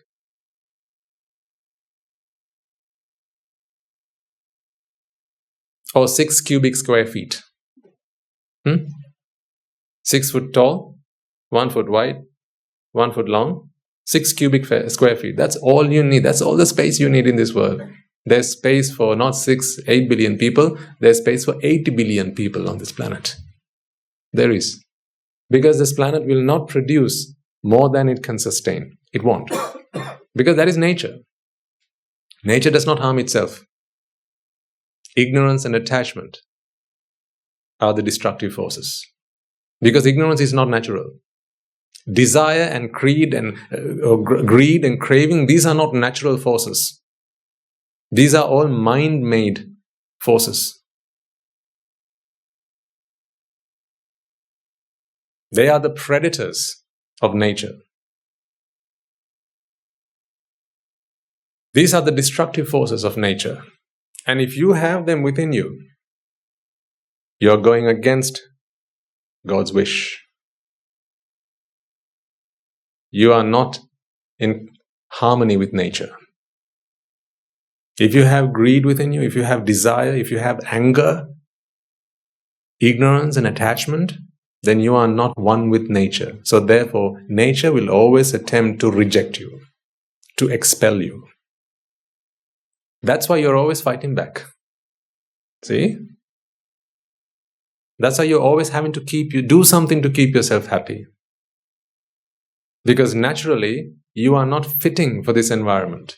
Because this earth, this good earth has been created for man and beast to live happily and harmoniously with each other.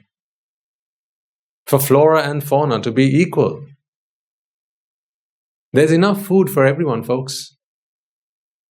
If all you eat is what you need.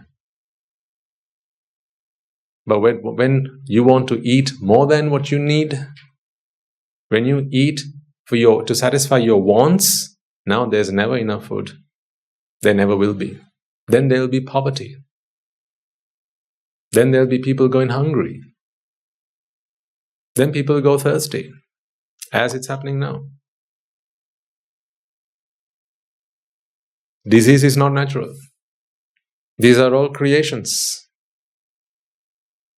A diseased mind leads to a diseased body. You know, in the scriptures, in other places, in other philosophies, they'll talk about this in different language. They'll say Pandora's box was once opened, and from there sprung disease and decay and all those things. Or they'll say when Adam decided to forsake God and ate from the forbidden tree, that's when everything started to go wrong. Yes. That is when everything started to go wrong. Because there was no place for ignorance and attachment. It is not natural. Ignorance is being against nature. Ignorance is wanting more than what the mind is here to do. The mind is simply here to mind its own business. This is a sight, this is a sound, this is a smell, this is taste, this is touch, this is an idea. That's the mind's purpose, to process that. To interpret that. That is what the mind is for. But when avarice, anger, greed, lust, desire, these things creep in, all rooted in ignorance and attachment, when they start creeping in, now these are all forces against nature. These are destructive forces.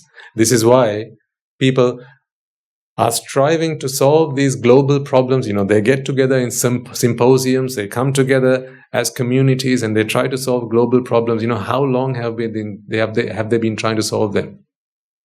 And problems just keep on getting worse and worse. Apparently, global temperatures have gone up by 1.5 degrees Celsius. Recent records, someone told me. They try to keep it below that, but it's gone beyond that. That is apparently the global target. If it goes up by more than that in a year, then there's problems. There'll be tsunamis and, destructive tidal waves and all sorts of problems. Glaciers melting. Yeah, of course, they'll all come. They'll all come. All because inside each and every one of these human beings, there are destructive forces. When we are not one with nature, when we are not harmonious with nature, then as we try to destroy nature, remember what you give, you get back. When you try to go against nature and you try to take from nature what it's not willing to give you, because it wasn't here to give you what you want, it was here to give you what you need. When you go ahead and get more than what you need and ask for more than what you need, so therefore ask for what you want, now nature's gonna give you one, a good one. And look at what's happened. Very soon, you won't even be able to breathe for free. Maybe not in your generation, but in a few generations' time, you won't be able to breathe for free. Today, you can't get your water for free. Yeah, you can't get the piece of land to stand in for free. You can't build a home, a hut for free. You need to buy that. You have to work hard for that. Look at where we've gotten ourselves, how advanced we are. As a human race. To stand on this good earth, you have to work hard and you have to pay and you have to buy and you have to build. To drink some clean water, to sustain, to quench your thirst, you have to work, you have to buy, you have to pay. It was never meant to be like that, folks. If you had to do that, they wouldn't. The nature wouldn't have brought you here. It is self-sustaining. Nature is always self-sustaining.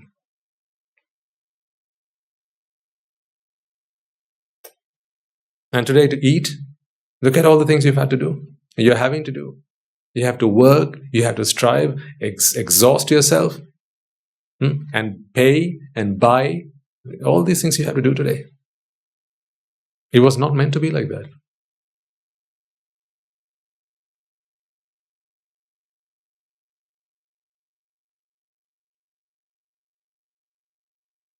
If all human beings needed was what they needed, then we wouldn't be in the situation we are in today. But there's no end to this. Every day, they make something new. They invent something new. And they come up with something new. And they say, right, this is the best thing. You got to have it. Right? The moment they say, you got to have it, now you want to have it. It's not a need, it's a want. And if it's on the other side of the globe, now what do you need? You need either a container or a ship to bring it to you, or you need an air freight to fly it across to you. Right? That was not how it was meant to be. Wherever you were born, you had everything you need to sustain you. Look at animals. A polar bear is born into the Arctic, into the Antarctic. It's there, self-sufficient, with everything it needs.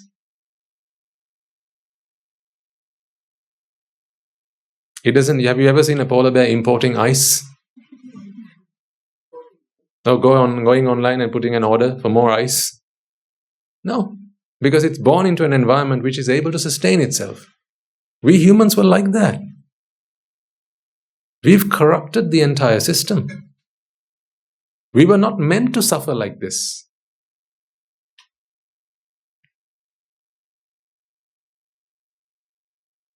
But we just couldn't get enough.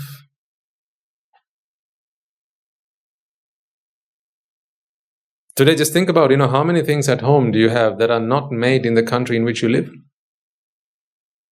Even the chair you're sat on is probably imported from somewhere. Or maybe the clothes that you're wearing is imported from somewhere. Maybe even your teeth are imported from somewhere. If it's time now for that.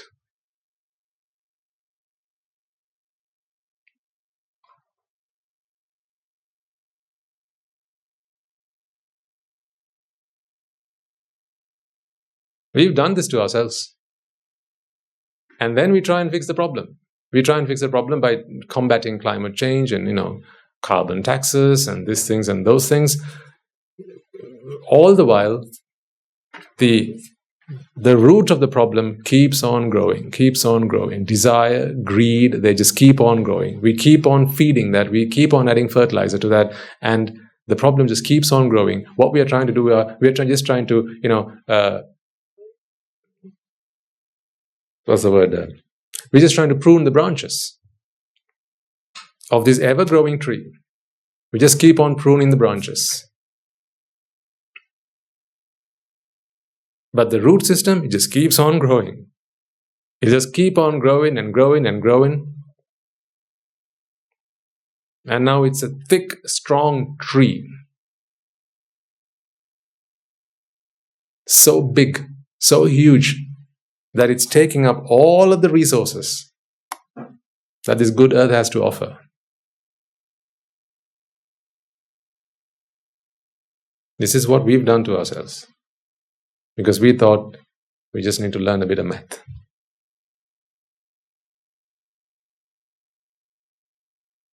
People lived with nature those days, right? There are no houses left from the olden ages, because back then they just needed somewhere to get shelter. But today, that's not enough. You have to build a house that will last you 10 generations. So it was not enough for us to just live a lifetime. Think about it, folks. You build today a house that lasts 30 years, 40, 60, 70, some 90 years, 100 years, 150 years, 200 years maybe. You want to build a house that lasts so long. But how long will you live? You start building maybe at the age of 30, right? And 15 years from there, you'll pay your mortgage, building that house. By the time you've paid about half your mortgage, or maybe perhaps you've cleared your mortgage, it's time to say goodbye. And then you leave it for someone else. And by that time, the world has moved on. Your children are not happy with what you built. They think this is just old-fashioned. You know what my folks were like. I don't like this. Now, the world has moved on. How can I live in this slump? You thought it was a palace. How can I live in this slump? Look at it. We have to change this. Demolish the whole thing. That's what you paid your mortgage for. So that your kids could come and demolish the whole thing and start building up again. And then they do it. So for that, again, they have to import the cement. They have to import the water. They have to import the gravel. They have to import the sand. Everything imported. They have to import the labor. Why? Because, now we don't like working hard, right? We just want to sit behind a computer and go tickety talk, right? And so anyone that wishes to, people don't want to exert themselves. They just want to sit like a pumpkin on, behind a computer and just keep growing and growing and growing like pigs, right? And what they did, they just import people from other countries who are willing to work for a measly wage. So, and what people do here, they just keep on eating, stuffing themselves, growing like this, sitting behind a computer. This was not how we were meant to be. And you do all that to build a house that will last for 200 years, but by the time you've paid your mortgage, it's time to say goodbye, and then you pass away. Your kids come in and they said, "No, not for us. We know to change this." And then they start the same thing over again.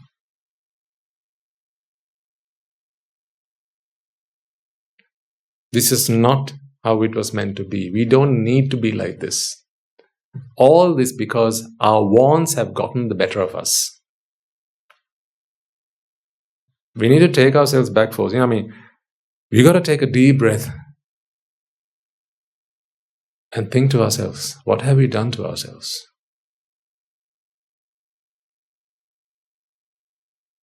This is torture. We do it to ourselves. We don't need to imprison ourselves anymore. And we think it's the people in prisons who are in prisons. Look at yourself in the mirror. What do? People in prisons? They wake up at maybe 4 or 5 in the morning, right? Then they get washed, brush their teeth, have their breakfast, which is free. Then they have to do some service, clean, right? Do all that in their prison cells, right? Then they're taken out for a bit of a walk, maybe do some gardening, whatever, go and maybe cook a meal or something, right? And then they get given lunch, which is again free. Right? And then after that, they, maybe go and read a book, just, do a bit of recreation, right? And then maybe they have a talk about something, about how to develop themselves, emotionally, spiritually, and so on, right? And then maybe in the evening, they get another cup of tea, and for dinner, they get some bread and some dal curry or something, whatever, right? They get a free dinner. And then after that, they say, right, time for bed. And everyone goes into their cells, they get locked in there, and then they, fall asleep. Now, what about you? So they're in prison, right? You're free. Yeah? They don't have to feed their pet. You do.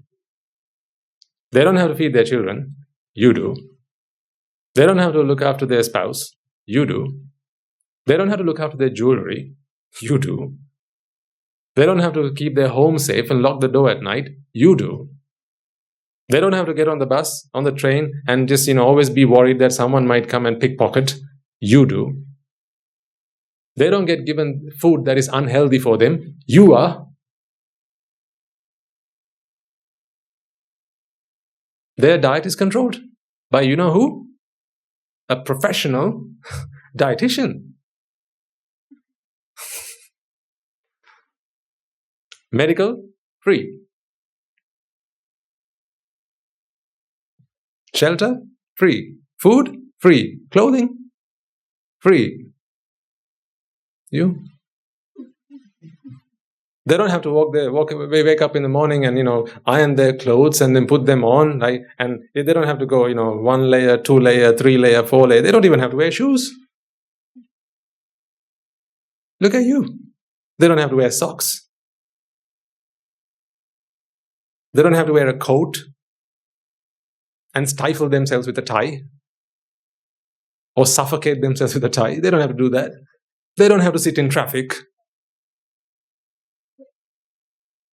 Just ask yourself, how many hours of your life have you wasted in traffic? Hours, I mean. Did I get that wrong? Sorry, days. And they don't have to drive their vehicles, always worried someone might come and, crash into them. Or people jumping ahead in front of them and then swearing at them.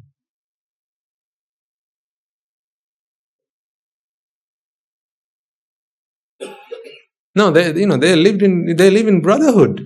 You should see how happily and by relatively at least but they live very harmoniously with themselves. Seldom do they get into fights, really.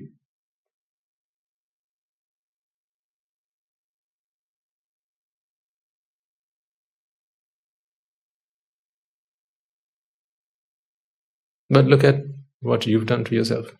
You call that prison. And you pay their bills as well.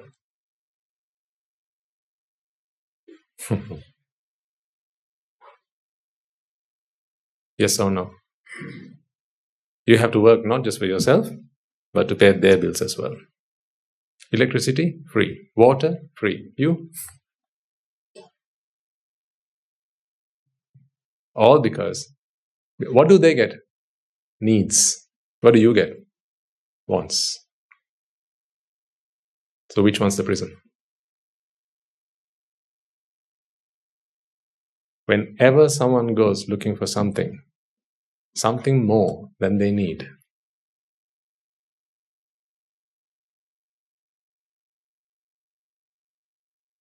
they create a prison for themselves.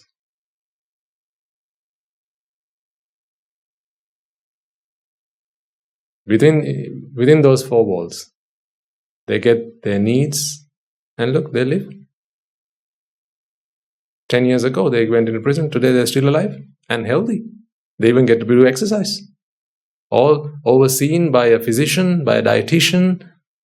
And if they need physiotherapy, they get physiotherapy. If they need, whatever other therapy, they get those treatments. They get their medicines for free. You don't get anything for free. You even have to pay for your life insurance. You have to pay so that when you die, then they pay again. Even that you have to pay. And for all that you have to see, just think about it, folks, how pathetic that is. You live your lives trying to, live your lives working hard so that when you are dead, they pay you.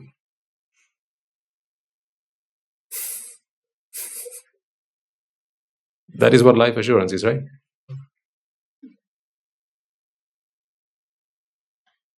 So do you want me to say that out loud again? You live your lives, your valuable, your precious lives, these living, breathing lives you have, you live it, working hard, paying someone, so that when you are dead, they pay you back. Happy now? Oh, happy cow.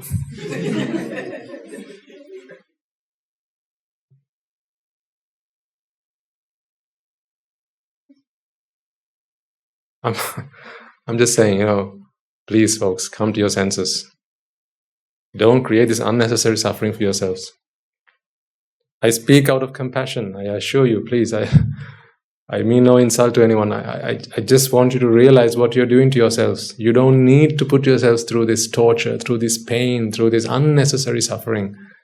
You can make it so simple and easy on yourself if you can sustain yourself simply with the things you need. This is what I do as a monk. I'm happy with what I need. If ever I feel a want, I know the answer is in the Dhamma, not in the supermarket. If ever I feel I want something, the answer is in the Dhamma. It's in the Velimaluva, not in the supermarket. Not on your way home. It is home. It is at home. The answer is at home, not on your way home. You get what I mean? But when you want something, you have to fetch it on your way home. When I want something, it's at home. The answer is at home. The answer is in the Dhamma. Whenever I want something, I'll run to my teacher.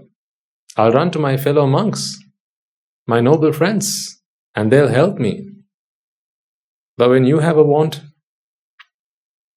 remember where that want came from. It was on TV, it was on the internet, it was on the advert. And they said, sold at all good supermarkets. What supermarkets? Good supermarkets. Yeah.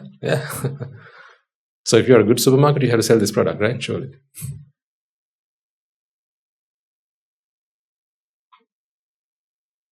So when you want something, you have to go there.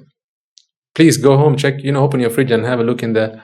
Is it filled with things that you need or things that you want? I'll give you 50%. Okay, 60% things that you need. What about the rest of the 40%? Really, the proportions are more the other way around. But I'm just trying to be nice to you because I've been mean to you throughout this sermon today. At least the last 10 minutes, I'm trying to be nice to you. See, today we're going to go an alms round. And when we come on the alms round, you'll all get to offer something to the Swami Namaste from your food bowl, from your plate. Right? And in there, you'll have what we expect is not to give us the first and foremost portion, although that is what some of you choose to do. That is not what we expect. In the typical fashion of Pindapata or going round on alms, as the Buddhas used to do, as the monks of the day used to do, as the Arahants used to do. Remember, his father, the king, went up to him and said, "Venerable sir, what is this you're doing? Going round begging for alms? You disgrace us." And the Buddha's response was, "King, your majesty, that is your clan. That is a clan of the kings, but this is the clan of the Buddhas. In our clan, we go begging for food. Because that is sufficient to satisfy our hunger. That's all we need. So when we come to you, you feel free to put in anything you don't want, put it in there. Anything you don't want, put it in there. Because if it's edible, and if it's not bad for the body, you'll take it. There are some food items that may be bad for you. Maybe you're allergic to something. I can't help it, right? That's just the way it is. But if not, if it's edible, you'll take it. It doesn't have to be the first and foremost handful, right? Because that's not typically how it's done. When you go alms rounds in the village, right, you just walk and then people are there. You knock, you don't knock, you just stand outside and someone sees you there. Maybe it's while they're having their food. They come up to you and say, "Venerable sir, this is all I have. I'm mid-meal. Do you mind?" "Not at all, please. If you like to, go ahead." Then they offer something. That is, because food is what we need. We don't need the first and foremost portion of it. That's a want. We don't need it to be colored rice. We don't need it to be brown rice or red rice or biryani rice or fried rice. It doesn't need to be like that. It just needs to be something that is edible, something that can sate our hunger, something that is nourishing, so that we can sustain our bodies to continue the practice and free ourselves from all wants. That is what we take food for. But I myself will admit, I'll be the first to admit, before the Dhamma healed me, I used to take great pleasure Every weekend, we'd go out, try out different restaurants. I really liked trying different things. Different restaurants. You'd go up on TripAdvisor or somewhere and look up, what's the best restaurant? What's the latest in town? What's new? What's different? And you go on there and find a new place and go there. You read the reviews and find, good rated, highly rated places. We speak to our friends, go and sit around the table and, discuss the food as you eat it.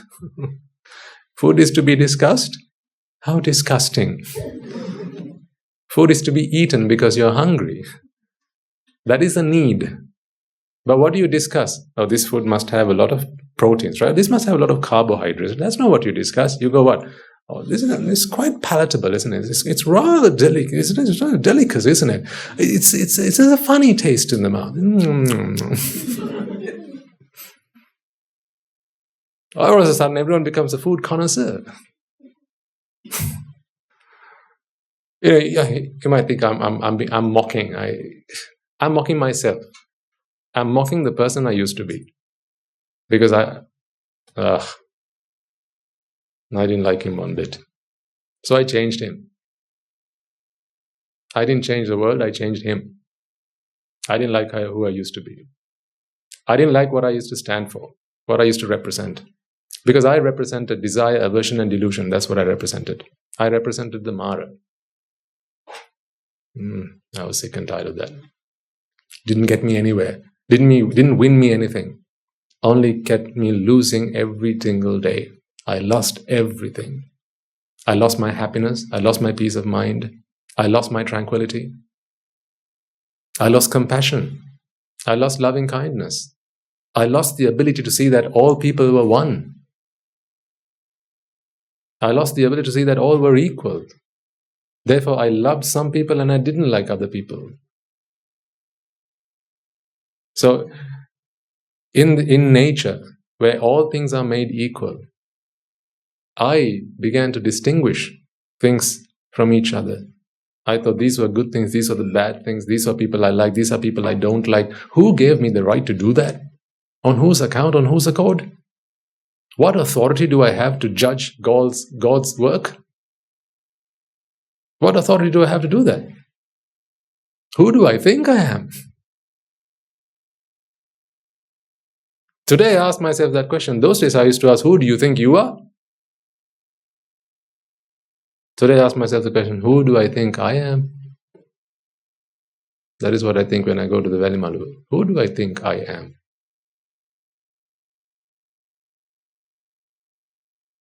You understand those words? It's a karmasthana. Who do I think I am? And then I realize I am only a figment of my own imagination. I am a creation of my own ignorance. I am a creation of my own delusion. I am an illusion. All this is mind and body. A mind that does not mind its own business gets itself into all sorts of trouble, all sorts of problems, and creates suffering for itself. That is who I think I am. Just a bundle of suffering.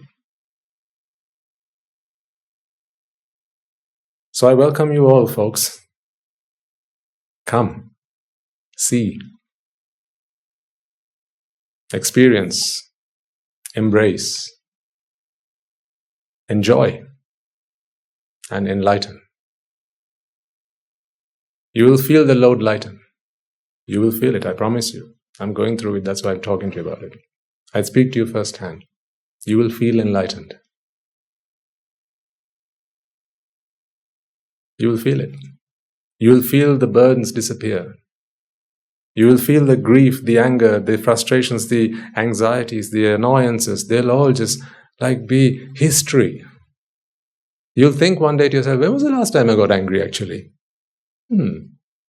That day will come. When was the last time I was annoyed? Actually, I can't remember. That day will come to you. When was the last time you found yourself upset about something? Aggravated about something? That day will come. You'll ask yourself, when did that happen? Do those things happen to people? That day will come. And then nothing in this world can upset you. Nothing in this world can bother you. And you will live to help other people achieve that same state of mind. That state of peace, that state of tranquility, that state of calmness and coolness, and just be one with nature. Because when you're one with nature, nature gives you everything you want. Or rather, everything you need. That is being one with nature. Nature will sustain you. You don't have to fight for it. You know that? Just let nature take care of you. Just let it do it. Let nature take care of you and stop fighting for it. Yield to nature and nature will look after you. It will. But the moment you start fighting, now nature thinks, oh, well, if you want to fight your own battle, then go do it. Right? Fend for yourself then. It's like when we kill children at home, right? If you let your parents look after you, they feed you, they wash you, they clean you, they shelter you, if you're ill, they look after you, they carry you to the hospital, right? If they have to, they'll carry you running on their 2 feet. Right? They'll protect you, they'll guard you, they'll do everything. But won't the day come where you think, you know what? I want to become independent. I'm 18 now.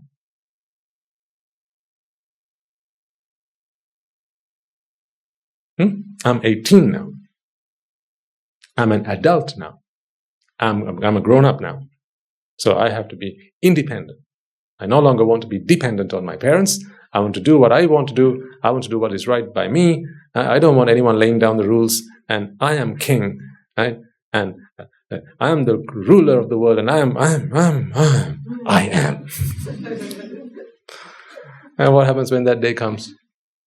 You know what happened. The rest is history. From that day on, you had to feed yourself, you had to wash yourself, you had to clothe yourself, you had to shelter yourself, you had to take yourself to the hospital, you had to fend yourself, you had to safeguard yourself. No one to ask, no one to check, no one to say you're right, you're wrong. You had to make your own decisions. Remember how daunting that was, having to make your own decisions?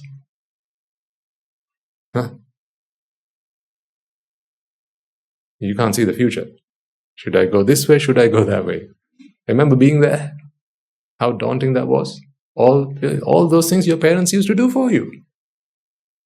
All you had to do was just succumb, yield to their care, to their shelter. And to just do, to say, yeah, look, you do whatever you need to me because I know you love me. But when you thought, no, I love myself more than my parents love me. Okay. Go try it then. You know what happened? You ended up becoming parents. That's what happened in the end. Right. Trying to draw a line in the sand for today. You have the Buddha Puja next. All in all,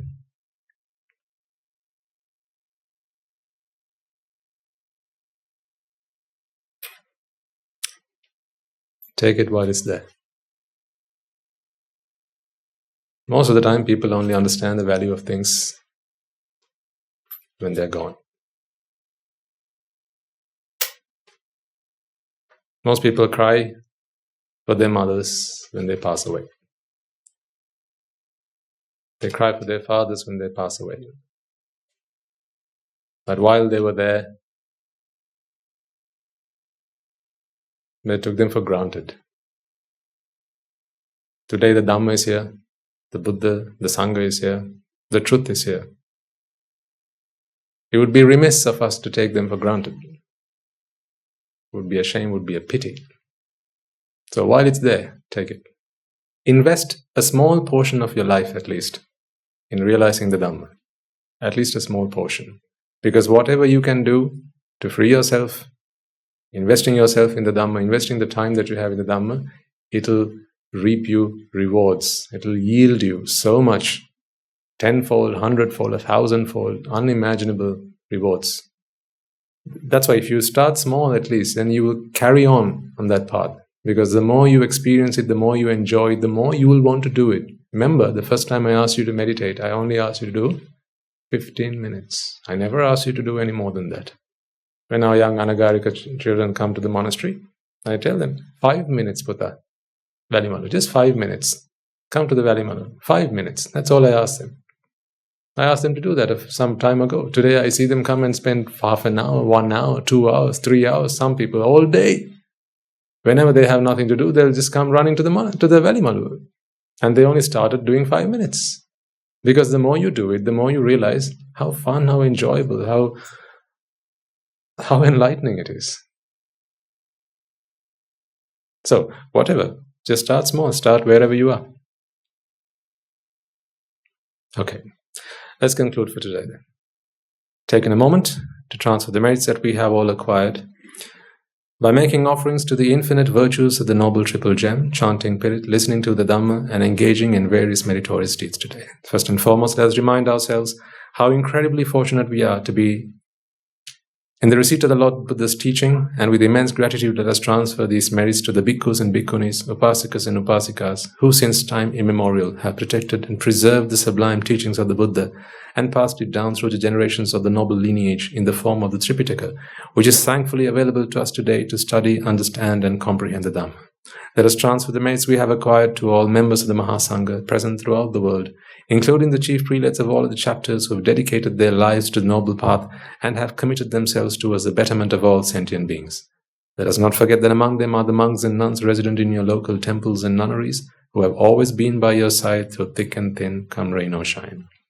Let us also transfer these merits to Guru Swami Maharaj and our teachers, as well as all the other monks resident at the monastery, as well as the Anagarikas and Anagarika community attached to the monastery. Let us take a moment to transfer these merits and express our gratitude to those who make great efforts to disseminate the teachings of the Buddha, be that by transliterating these sermons, sharing them out with others, or inviting others to join them.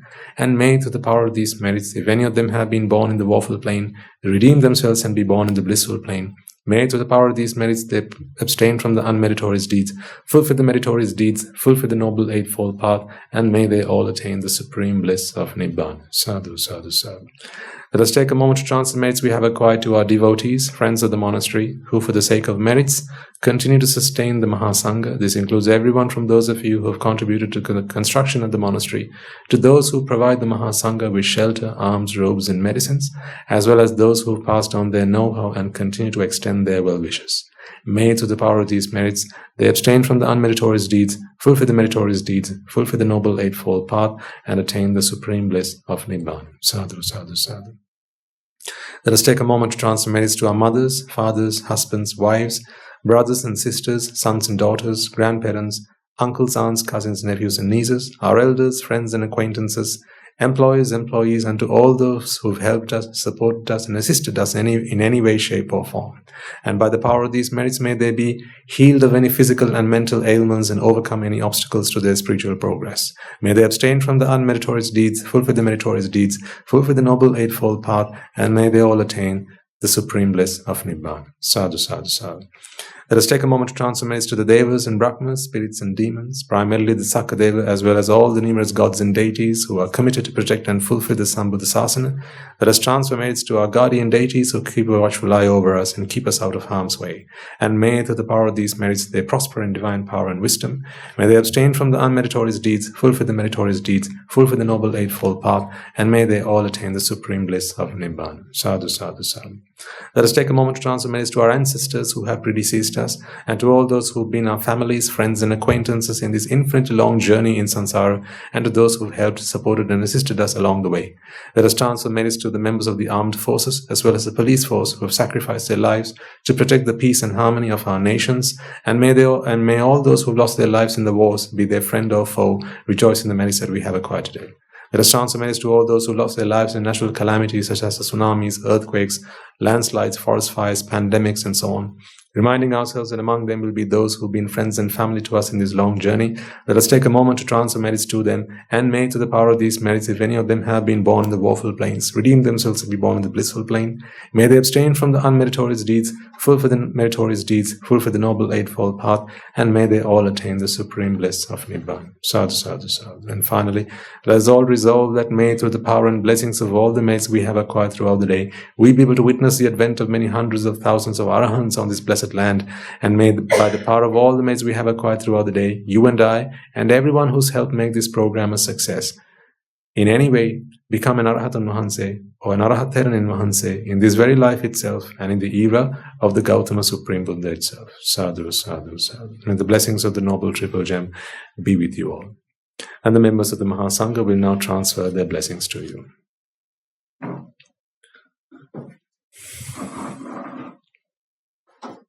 Raga ginnen midatnva Desha ginnen midatnva Moha ginnen midatnva Nibbana parama sukhayen Sukhita tara vetnva Nibbana parama sukhayen Sukhita tara vetnva Mamada siyalu loka siyalu satmayo Nibbana parama sukhayen Sukhita tara vetnva Nibbana parama sukhayen Sukhita tara vetnva Nibbana parama sukhayen Sukhita tara vetnva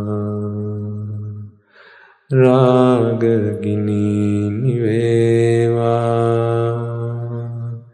Dvesha gini niveva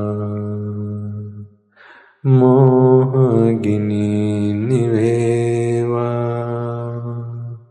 Nivan sapa labeva Nivan sapa labeva Nivan sapa labeva Tunulange suvisi ananta maha gunabelin Silu loka silu satyoma Nibbana parama sukhen Sukhita tara vetva Sadhu, sadhu, sadhu.